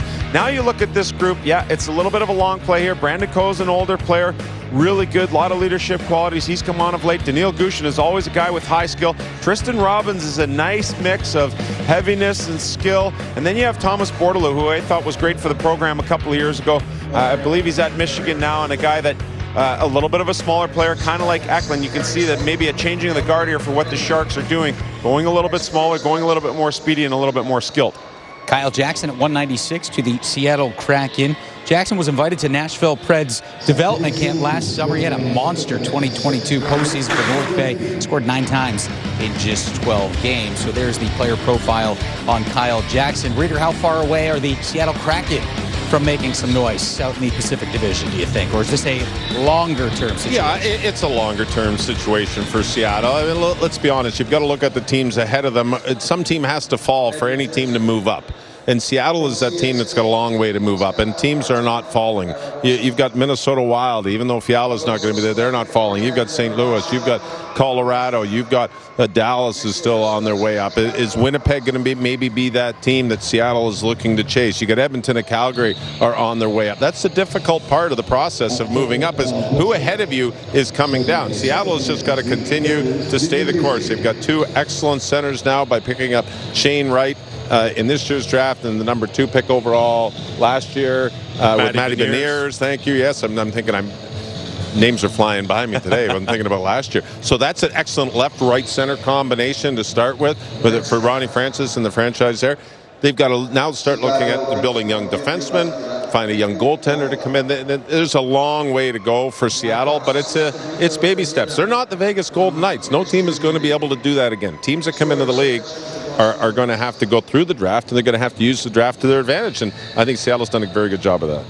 New Jersey certainly building through the draft right now. They take Artem Barabosha at 198. He's a stay-at-home type defenseman who's at his best when he keeps his game simple, low mistake rate, reliable, and is used in all game situations. So the Devils making their pick in round number 7 at 198. 199, Riku Tola to the Chicago Blackhawks. So we've hit the point in the draft where we start talking bigger picture, taking risks on some of these players. We saw some of the notable names that it could pan out. You could strike gold in this round. Time will only tell. But for these kids, this is the biggest day of their lives, and it's a great moment for them. And they should always have that opportunity to stand up, hug and kiss their family, walk down, get that jersey on. It's such a cool thing. Get the picture, and then realize it's time to go to work. But you make a great point about some of these bigger picture things, and I think about the Chicago Blackhawks. I mean, Kyle Davidson, he's been around the organization for a long time, but my goodness, when we showed up yesterday, he could have fallen asleep with his group because they weren't picking until the 3rd round. All of a sudden, he's got 3 first-round picks. He's moving on Alex DeBrincat. He's moving on Kirby Dach, and he's getting picks all over the place and really wanting to retool this thing on the fly, really put his stamp on the organization as the head guy. And I have to give someone a lot of credit. When you're that young and you're trying to figure things out, no. We have a plan. We executed that plan, and now we're going to push the ball forward. Alex DeBrincat's a 30-goal scorer, a perennial guy. Tough to move on. Kirby Dach, 21 years old, big center down the middle of the ice. You got to have some stones to be able to move those pieces and be happy with the reset that you're going to have here. Of course, you got Taves and Kane. You got to figure that situation out. Are they happy with the reset right now? That's the question going forward. And that's the question going forward. But at some point, they might be forced into a position with their no trades to say, hey, I don't want to be a part of this. I'm near the back 9 of my career, and I want to push this thing forward to get another chance to play for a championship. We'll only see how that works out. But there's still work to be done there with Kyle Davidson in Chicago. We talk about Chicago and acquiring picks. How about the Colorado Avalanche, who had the first pick of their draft, just came at the end of the 6th round. Yeah. That's what happens when you win. You have to give up your drafts to win, and that's what Chicago did in the past. Yep. They gave up drafts. They won. They were a championship team for years. You eventually have to rebuild. It's very difficult in today's game and salary cap era to rebuild on the fly. But Colorado Avalanche, I kept looking back. They're just over my left shoulder. I kept looking back thinking, are you guys still there? And you can see on the board they've got 225. They got the final pick of the draft. That's what happens when you win championships. That's a good thing. It's amazing. The first pick was the last pick of the 6th round. And it worked for Pittsburgh. It did, yes. Yeah, it did. Pittsburgh traded away a lot of first-round picks, as they're always in win-now mode when you got Crosby there. Jason, tell us about pick number 200 to the Boston Bruins, Jackson Edward. No relation to the play-by-play man, Jack Edwards. That's with an S, his no S, Jackson Edward. What is it? I like this pick. He plays for the London Knights, my hometown. Shout out to everybody in London, including my son, who's interning with Mark Hunter in the Knights, one of the best organizations in all the CHL. Having said that, there's my plug. Jackson Edward is a really kind of an interesting prospect for me. He transports the puck. He's a good skater. Don't get misled with the statistics here. He can break a puck out. He can make plays. I think that Mark and Dale are going to utilize this talent a lot more going forward and lean on him in more special team scenarios as we go. So good luck to him, and this is a sound pick late in the draft. And good luck to me at this point in the draft pronouncing some of these names, but we'll give it a shot. 201, Owen Mellenbacher of the Detroit Red Wings, and at 202, Joel Ratkovich-Bernston to the Buffalo Sabres. Work. I don't know. You say it fast and confidently, and people sometimes believe you. Nailed it. Yeah. All right. So waiting on pick 203 here, the Columbus Blue Jackets. But again, these moments never get old. For these kids, it is the biggest day of not only their hockey lives, but their entire lives to this point. Oh, look at that. That is a great, great moment. All right, James Fisher, that pick just in at 203. But again, we can watch these all day, and that was James Fisher with the hug of somebody who's wearing the San Jose Sharks jersey. So maybe a kid who's already been taken, or a fan or a friend of his who thought he might go to the Sharks. Well, that kid may now have to switch his sweater to Columbus. What a great moment. The stress is just bleeding off this kid. He's got tears in his eyes coming down the stairs. I mean, it's just a special thing we do in the National Hockey League for our draft prospects. It's fantastic. I wonder if that was Michael Fisher, if there's any relation there, maybe a cousin or something. He was a San Jose pick going back to number 76, the overall, and the young man we talked about from St. Mark's High School, the really mature young man. I wonder if there's a relationship there, but obviously a pretty good hug there. That's great. Fisher grew up in Massachusetts, just down the road from Restuccia Arena, where the Boston Bruins used to play their practice games, or their practices at their practice facility. No longer a Bees fan, or maybe a closet Bees fan, because now his favorite team is the Columbus Blue Jackets. Good find there. All right, up to 206. Ottawa, you are officially on the clock. Let's make it quick. We are in round 7. We'll keep it rolling here on NHL Network, ESPN Plus, Sportsnet, NHL Network, Sirius XM on the radio, and all our international partners around the world. We'll be back.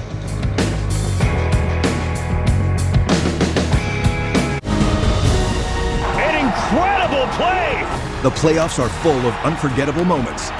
What an amazing story! They scored! Now you can relive them all, one series at a time. You've got to be kidding me! All the intensity. The series is over! All the big goals. They score! They score! All of one series, all in a row. Welcome to the Stanley Cup playoffs. Series in a day on NHL Network Daytime. Non-attorney spokesperson. This is a paid advertisement for legal services sponsored by Nightline Legal. Cases assigned on a random basis to participating law firms. Attention all women who have been diagnosed with ovarian cancer. If you or a loved one used talcum powder for routine feminine hygiene and later suffered from ovarian cancer, call right now. You may be entitled to financial compensation. The use of talc-based powders has been linked to ovarian cancer. Call right now. Call 1-800-894-1263. Mom, are you okay? I'm fine, honey. I just needed more oxygen. I also want you to know, when my time comes, you won't have to worry about the cost of my homegoing. What do you mean? I was able to get final expense insurance, so you'll have enough, even a little extra. I just called the Final Expense Network, and they approved me right over the phone for $25,000 of coverage. It was so easy. I didn't even need a medical exam. I'm just glad you're okay. I love you, Mom. The average funeral costs $10,000. If you're age 50 to 80, why worry? For as little as $1 a day, you can have peace of mind from the brand names you know and trust. Your rates will never increase, your benefits will never decrease, and your policy can never be canceled. It's just one simple phone call. Knowledgeable people are standing by to help and answer all your questions.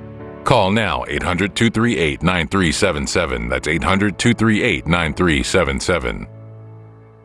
Non-attorney spokesperson. This is a paid advertisement for legal services sponsored by Nightline Legal. Cases assigned on a random basis to participating law firms. If you or a loved one were recently diagnosed with any form of lung cancer or mesothelioma, call right now. You may be entitled to financial compensation. Your lung cancer or mesothelioma may have been a result of exposure to asbestos, and you may qualify for a cash award from the $30 billion in trust funds set aside for lung cancer and mesothelioma victims and their families. Call right now. Call 1-800-926-3912. Avalanche are Stanley Cup champions. Gear up with the official locker room collection by Fanatics. Available now at NHLShop.com. Get your commemorative men's and women's Stanley Cup champions t-shirt and official hat. The same ones the players wear as they hoist the Stanley Cup. Plus other one-of-a-kind championship designs and collectibles. Don't miss out. Shop now and get today's special offer. NHLShop.com. A Fanatics experience. Welcome back. You're watching day 2 of the NHL entry draft in one of the bigger and loudest ovations we've heard all day today. Coming with pick number 207. He is a goaltender, Dominic DiVincenzo, a fan of 2 goalies growing up, Carey Price and Jonas Gustafsson, a.k.a. the Monster. This kid had a monster painted on his mask in honor of one of his heroes, selected by the Winnipeg Jets. Great moment. Oh, it's great. Ty Nelson there as defenseman. Who do you think knows the goalie any better than that? One of those great hugs you see. Ty's got the lid back on. Good for Dominic DiVincenzo. He's got teammates, he's got friends, he's got family around, and the building absolutely erupted when he got picked. This is really cool. What a moment right there for the young goaltender. Again, as we mentioned, a great moment for all of these guys. But you take a look at Dominic DiVincenzo right here, 7th round, 207, pick of the Winnipeg Jets. Scout speak relies heavily on positional play. Strong in the crease, calm, and lets the puck come to him. All right. The Dinty Moore Trophy, the OHL rookie with the lowest goals against average. All right, at 209, Abram Wiebe of the Vegas Golden Knights. Where's Vegas heading? Because it seems like they started at the top. They need to get healthy. Yeah. They got to get healthy, and they got to probably worry about the cap here a little bit moving forward. I mean, the one trade to Montreal will help out a little bit, but those are the 2 concerns: health and money with Vegas, especially health and goal. Yeah. My biggest concern with them is just the consistency, like keeping your eye on a consistent prize, whatever that may be, on your development model or your NHL roster. It's a delicate line to walk when you're having players coming and going, and you're looking for free agents or players to come when they're working off no-move clauses at the NHL level. And, Reader, the word gets around, right? When you have young families that have to be moved from one city to another, you want to be treated with the utmost respect at the best league in the world. No question. If you're looking to bring in certain players, and if Vegas wants to continue to bring in free agents to help out, that it has to be a solid foundation for players to get into. They have built that. They got away from, some of the issues last season that went on. Hopefully that's behind them. They've got a new coach coming in. And we'll see if Bruce Cassidy can get things going and change things there. He did a great job with the Boston Bruins. We'll see if he can do the same with the Golden Knights. A lot of coaches in a short period of time in the league.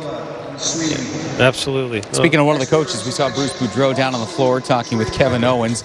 Hopefully listen to pick number 208, because that's Kirill Kudryavtsev, a defenseman who came to Canada this year from Russia to play in the OHL. He finished 3rd among all OHL rookie defensemen in assists this season with 34. Ben Strinding goes 210 to the Nashville Predators. And at 211, Linus Yodin. Here is the scouting report on Ben Strinding, 7th round pick, 210. Again, to Nashville. Hometown, Fargo, North Dakota. Scout speak, heavy game, good in contact areas, gets a lot of his points from around the net. 7 points in 9 games for Muskegon in the 2022 USHL playoffs. Brendan Ali, the first name when it comes to alphabetical order. Reader, he goes 212 to Detroit. Played in Avon Old Farms, the U.S. high school program. Ali is a player with a huge compete level, and this is what you take when you get into the 6th, 7th round. If you're not looking for older players, you're looking for players who might fill roles moving forward. Projection of a 3rd, 4th line left shot center for Ali. He's got good size at 6 feet, 193 pounds. Plays also with in Lincoln, Nebraska a little bit. He's got a great shot, great skating ability, but it's his compete level. It's his ability to take pucks hard to the net, and it just, one of these players that just is always on the puck.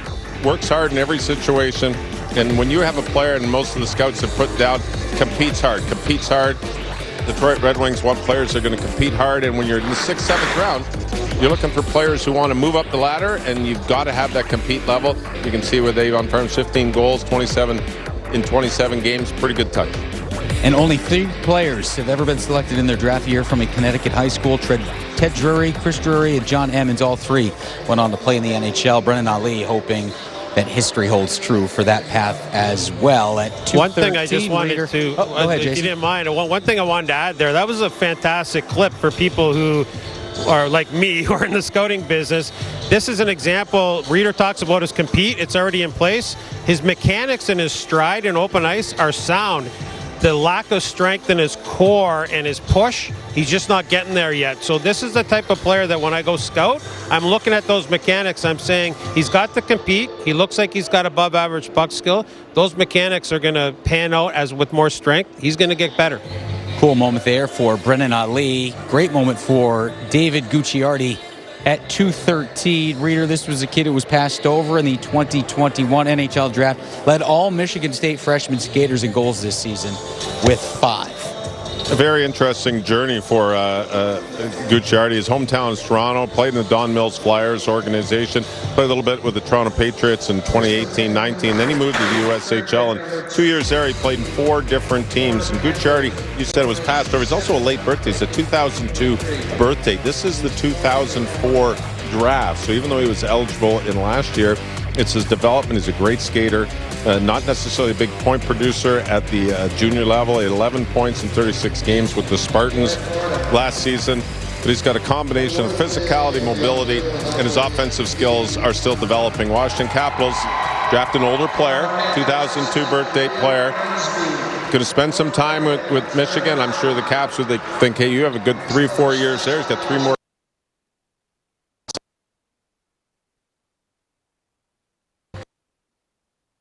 Date.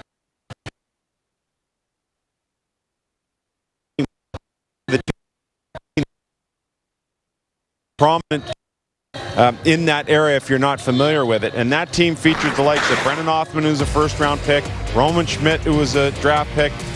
You got a Curry, you got a whole bunch of guys there, and Liam Arnsby is one of those guys rounding out that awesome Don Mills team. So again, you look at the point production, you're saying, all right, we're going to take a chance on this guy's work ethic alone. I'm so happy for this young man. He's a little bit of a smaller player, but his attention to detail is there. He knows exactly what he has to be, and he's obviously in a great program with Adam Dennis and Ryan Ulan in North Bay. And he's a leader. He was the captain of that North Bay team this year. How did he find out? Well, a video came up on the Jumbotron, courtesy of North Bay alum and NHLer Barclay Goudreau, announcing Arnsby as the team captain. Cool moment there. I'm guessing this was an even cooler moment for Arnsby right here. He goes at 2:14. We'll be back with pick 215. Boston on the clock.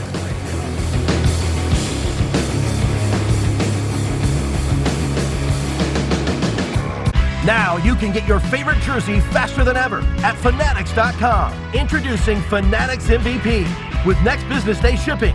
Official jerseys from all the leagues and teams you love. Fanatics.com. Officially licensed everything. We all know that movement is like medicine, but getting the movement you need to feel better can be a challenge. Now you can keep fit while you sit with QB, the world's leading compact seated elliptical. QB gives you active sitting, letting you burn calories and keep moving in an easy and low-impact way, all while you work, read, or watch TV. QB was named a top 10 gift by Time Magazine and has been featured all over the world. It's whisper quiet while it works your abs and core, hip flexors, glutes, quads, hamstrings, and calves. QB is a lifesaver for me. Here's your answer to your problem. I feel young again. Join the hundreds of thousands of people moving more with QB. Call to find out how to get your QB with free shipping and a 30-day completely risk-free trial. You'll also get this QB workout mat free. Now keep fit while you sit with QB. To order, call 800-861-4420. That's 800-861-4420. Call now.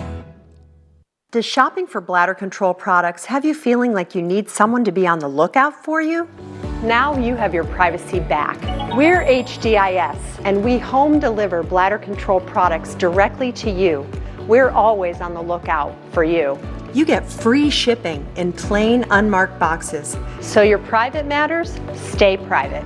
We understand how you feel. For over 35 years, we've delivered bladder control products to millions of Americans, just like you. You don't have to worry about incontinence any longer. Call now for your free product sample pack and over $45 in money-saving coupons. At HDIS, we're always in stock. We carry all brands in hundreds of styles and sizes. You'll be sure to get what you need, guaranteed.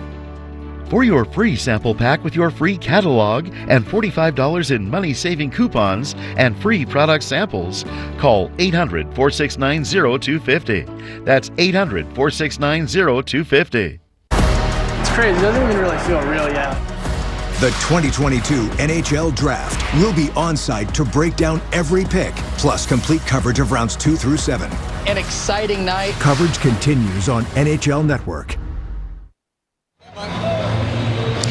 Hello, everybody, and welcome back to the Bell Center here in Montreal, Quebec, Canada, where we are nearing the end of the 7th round of the 2022 NHL Draft. Jackie Redmond alongside EJ Raddick here on the floor where all the action is and where all the networking happens. It's one of my favorite things about the draft is that we get to see so many different people that are involved in hockey, including the one and only Jerry Bruckheimer, who we have not seen. I don't think I've seen you in at least 2 years. At least 2 years. Yes. Might have been 3.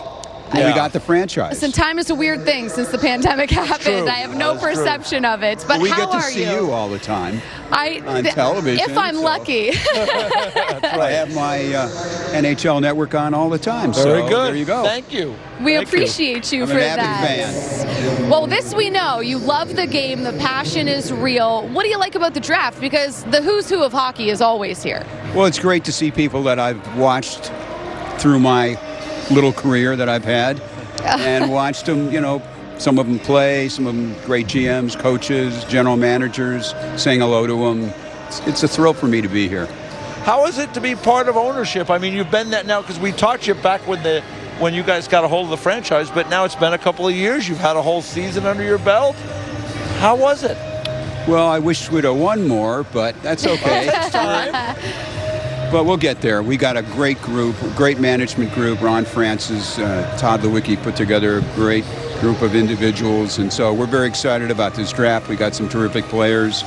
And next year will be another year. You got Shane Wright. I was just going to say, I mean, the projected first overall pick for a long time. I mean, Shane Wright has been scouted since he was 13 years old. He falls to number 4. You guys must have been elated. We are elated. I got a chance to meet him yesterday and his folks. They're really nice people. He's a terrific kid and a fabulous player. We are really blessed to get him. How did he seem? Because, a lot of the story became about Shane Wright falling to number 4. And Elliot Friedman talked this morning on the show about Wayne Gretzky actually placed a call to Shane to be like, hey, it's all good. You're still a great player. Don't worry about it. How did he seem when you talked to him? What was he like? He's very confident. He's smart. He understands the game. He's going to be fantastic for our organization. He really is. Any surprises for you in the first year? Because you've been around hockey a long time. I've known you for a while. I know you play hockey. You know people in this business. You've thought about becoming an owner at other times. Were there any surprises now that you're in it? Not really. It's always about the people that run it. And we have the best people running our organization. We're so fortunate to have them all the way down to our coaches, our publicity, everybody. Great building. And a fantastic building. You don't get a better building than what we have. How much has the city embraced that team? Like, how much have they been ingrained with the Seattle Kraken in year one? It's really amazing to see our fans. And, we lost quite a few games, but they're still cheering us on. And we've had some great wins, and they get so excited. Seattle fans are the best, no matter what sport. And they're, learning hockey. But they're with us all. Our sales for jerseys are through the roof. So we really have a terrific organization. So what do you think about next year? Because you have added some new players. I'm sure there's going to be opportunity. The free agency's coming up. I know you follow these things as well. What's the expectation moving forward? Well, look, everybody wants to win. Yeah. We're still an expansion team. We got a ways to go, but we've got great players that are playing with us. They're terrific guys. I've got to meet a whole bunch of them. So I think we'll have a better team this coming year. And I got to get one more plug. I got to see Top Gun, which you're involved with. He's involved with all the hits. I went and watched it by myself so that I could fully immerse myself in the experience, and it was wonderful. It was there wonderful. You go. Well, thank you 2 both. thumbs up from us. Yeah, we're a couple Siskel and Ebert over That's here right. Thank you. with our ratings, but we text a lot about it. And Adnan Burke, a movie connoisseur at MLB Network as well. Before we let you go, how often do you get on the ice? Have you been on the ice with the team? I mean, what's the latest, Jared? Last time I skated was maybe a year and a half ago. What? With some of their coaches in Seattle. So that was fun. But I'll be back. We've been traveling. We've been around the world twice for Top Gun, promoting it. And if you haven't seen Top Gun, to our audience here, go see it in the theater. It is crazy. terrific. It really is. You ever get one of those planes zipping along? Did I ever? Yeah. I've landed on a carrier. That's about the closest thing Really? I've done. That would be scary too. I mean, that would be a little nerve-wracking. It gives you a nice jolt. Hey, sometimes you need a nice jolt, right? Wake yourself up a little bit. But Jerry, we appreciate you hanging out with us for a few minutes here at the draft. All the best. Thank you for everything you do for the game. Thank you both. You both are great. I really appreciate you having me. You hear that, JMO? Jerry thinks we're great. Yeah, there you go. Hey, we think you're great too. I just don't hold the cachet that Jerry Bruckheimer does. But maybe Jerry can make a movie about pick number 217, Reese Lauback, who just went to San Jose. Kind of a cool story there. He grew up in and around San Jose, so a huge Sharks fan. He had never skated before attending his first ever Sharks game with his dad around the age of 4. He loved it so much at the game, he told his dad afterwards, no soccer, no volleyball, just hockey. Funny how that journey pans out. So Reese Lauback, congratulations. You are a San Jose Sharks draft pick of round number 7. The next pick after that, Raider Brandon Lazowski. What do we know about him? Well, he's a product of the Burnaby Winter Club from Port Coquitlam, BC. Plays in Saskatoon. Toronto Maple Leafs have already got Nick Robertson, smaller style player. They like the skilled players. That's what Brandon Lazowski is. He is a skilled player. He's listed at 5'8", 171 pounds. He's got great speed, 33 goals in 68 games with Saskatoon this past season. He was selected 9th overall by Saskatoon in the 2019 WHL Bantam Draft. He's got speed, he's got skill, and he's got an NHL shot when you put up 33 goals. So this is what you find in the later picks. You take high-skilled players and you wait for development. And this is what they've got with Lazowski. All right, and then we saw at 221, Jack Devine of the Florida Panthers. EJ, this is a kid that he won. He won the national championship this year with Denver. He had assists in both Frozen 4 games. Favorite NHL player, Jonathan Toews. Favorite movie, Forrest Gump. So, life is like a box of chocolates. That's right. You never know what you're going to get. And Jack Devine has had a great year, and now he gets drafted by the Florida Panthers. And, he's somebody, and I got to see him a couple years ago playing, and it was the thing about him was the skating. Is the skating going to be good enough? Because this is a kid who plays on will. He has good sense. He plays hard. He's a competitor. He's in the battle. But could he get his skating to the point where he can take advantage of the will that he has and the work ethic? And I got to say it, he's pushed himself further than I could have thought he would, and he was an important part of that team at the University of Denver that won a national title. So it's a 7th round pick. He gets to go back to school, continue to work on his game, but I'll tell you what, he's not going to get cheated. This kid works hard every single night, and I'm really excited to see him get selected here as he comes down the aisle for the Panthers. Big moment for him. I just want to pick up on one part. You talked about that sense. I talked to Carter Savoy a little earlier. I was doing a little research about his brother Matthew, and who played with him as a teammate. I said, give me a scouting report on Devine. He said, this guy thinks it through the roof. His hockey IQ is one of the best on our teams. And what's interesting is ranked 65 by NHL Central Scouting, and he falls all the way to 221. And somewhere there's a gap there, but you have to think that there would be some value in Devine going 221st to Florida. 224, Tampa off the clock. And guess what? We are down to our final pick. 224 picks down. One left to go. The Colorado Avalanche. You are on the clock. Stanley Cup champions will make that pick. And we will wrap up the 2022 NHL entry draft coming up after a quick timeout. The Avalanche select from Sherbrooke.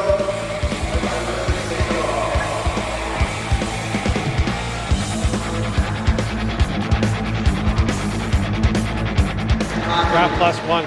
Next selection, 2022 NHL Draft. Thank you again, Montreal.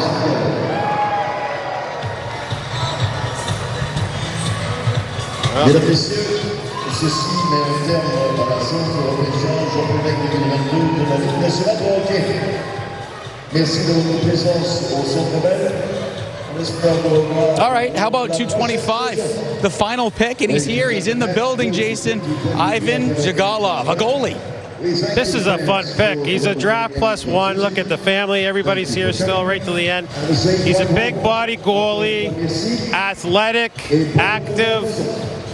You know what? You just never know. 6'3", 167. Obviously, he's really lean, but I don't see him ever being a really heavy guy anyways, the way that he plays the game in net. So some of these guys that get drafted late like this, you just never know. There's a goalie on the board there, and why not, right? Absolutely, why not? At 6'3", you talk about growth and development. Anybody who's 6'3", 106.7 pounds, you're 18 years old, 19 years old. I mean, by the time you're 25, and that's really when the Avs are probably projecting this young man to step into his prime and be ready for National Hockey League play. I would think you put 30 pounds on. 30 pounds of muscle, and that's fantastic. Love these picks because you just can't wait. In that 5 years, it's like in 5 years, let's see one of these seventh rounders. Let's see who's the next Mackenzie Weegar. Really good program, playing for Steph Julian, the head coach in Sherbrooke. They continue to pump out players, always a competitive group. Nice to see this goaltender who played in the top prospects game get picked as the last one in the draft. Congrats to him. Reader, you said what it's going to look like in 5 years. I'm imagining what this place is going to look like in 5 minutes. This is going to empty out real fast. They have flights to catch. 225 picks down. We'll be back to wrap it all up from Bell Center after this.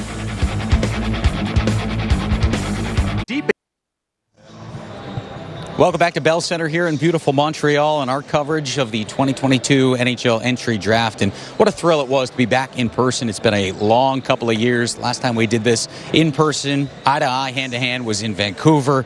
And here we are again in Montreal. And boy, does it feel good to be back together again. And what a draft it was.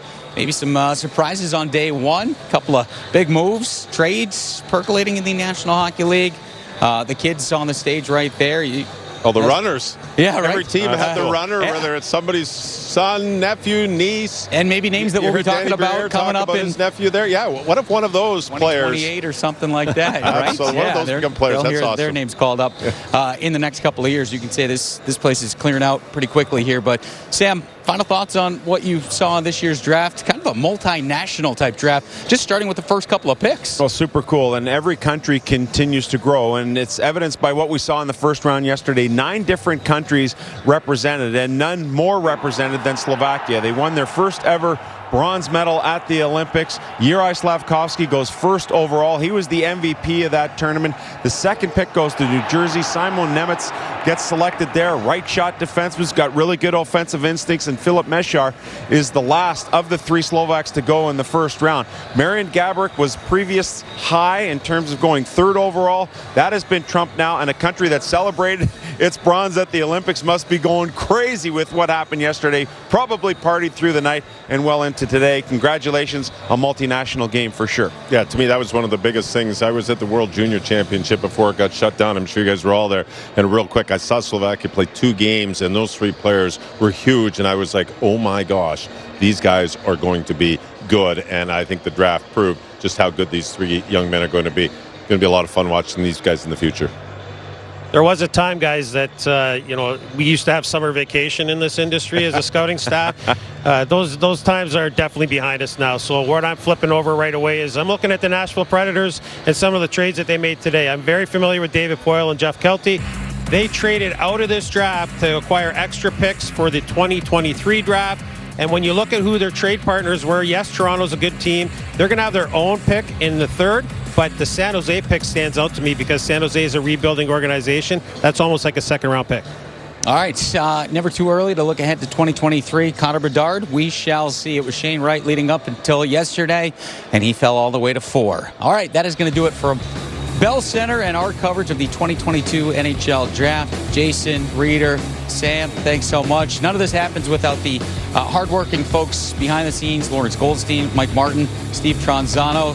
None of this gets on the air without you guys. Thank you so much, and thank you to you, the NHL fans all around the world, for watching. These are the names that you'll hear in the National Hockey League coming up in the next couple of years. Good night from Bell Center.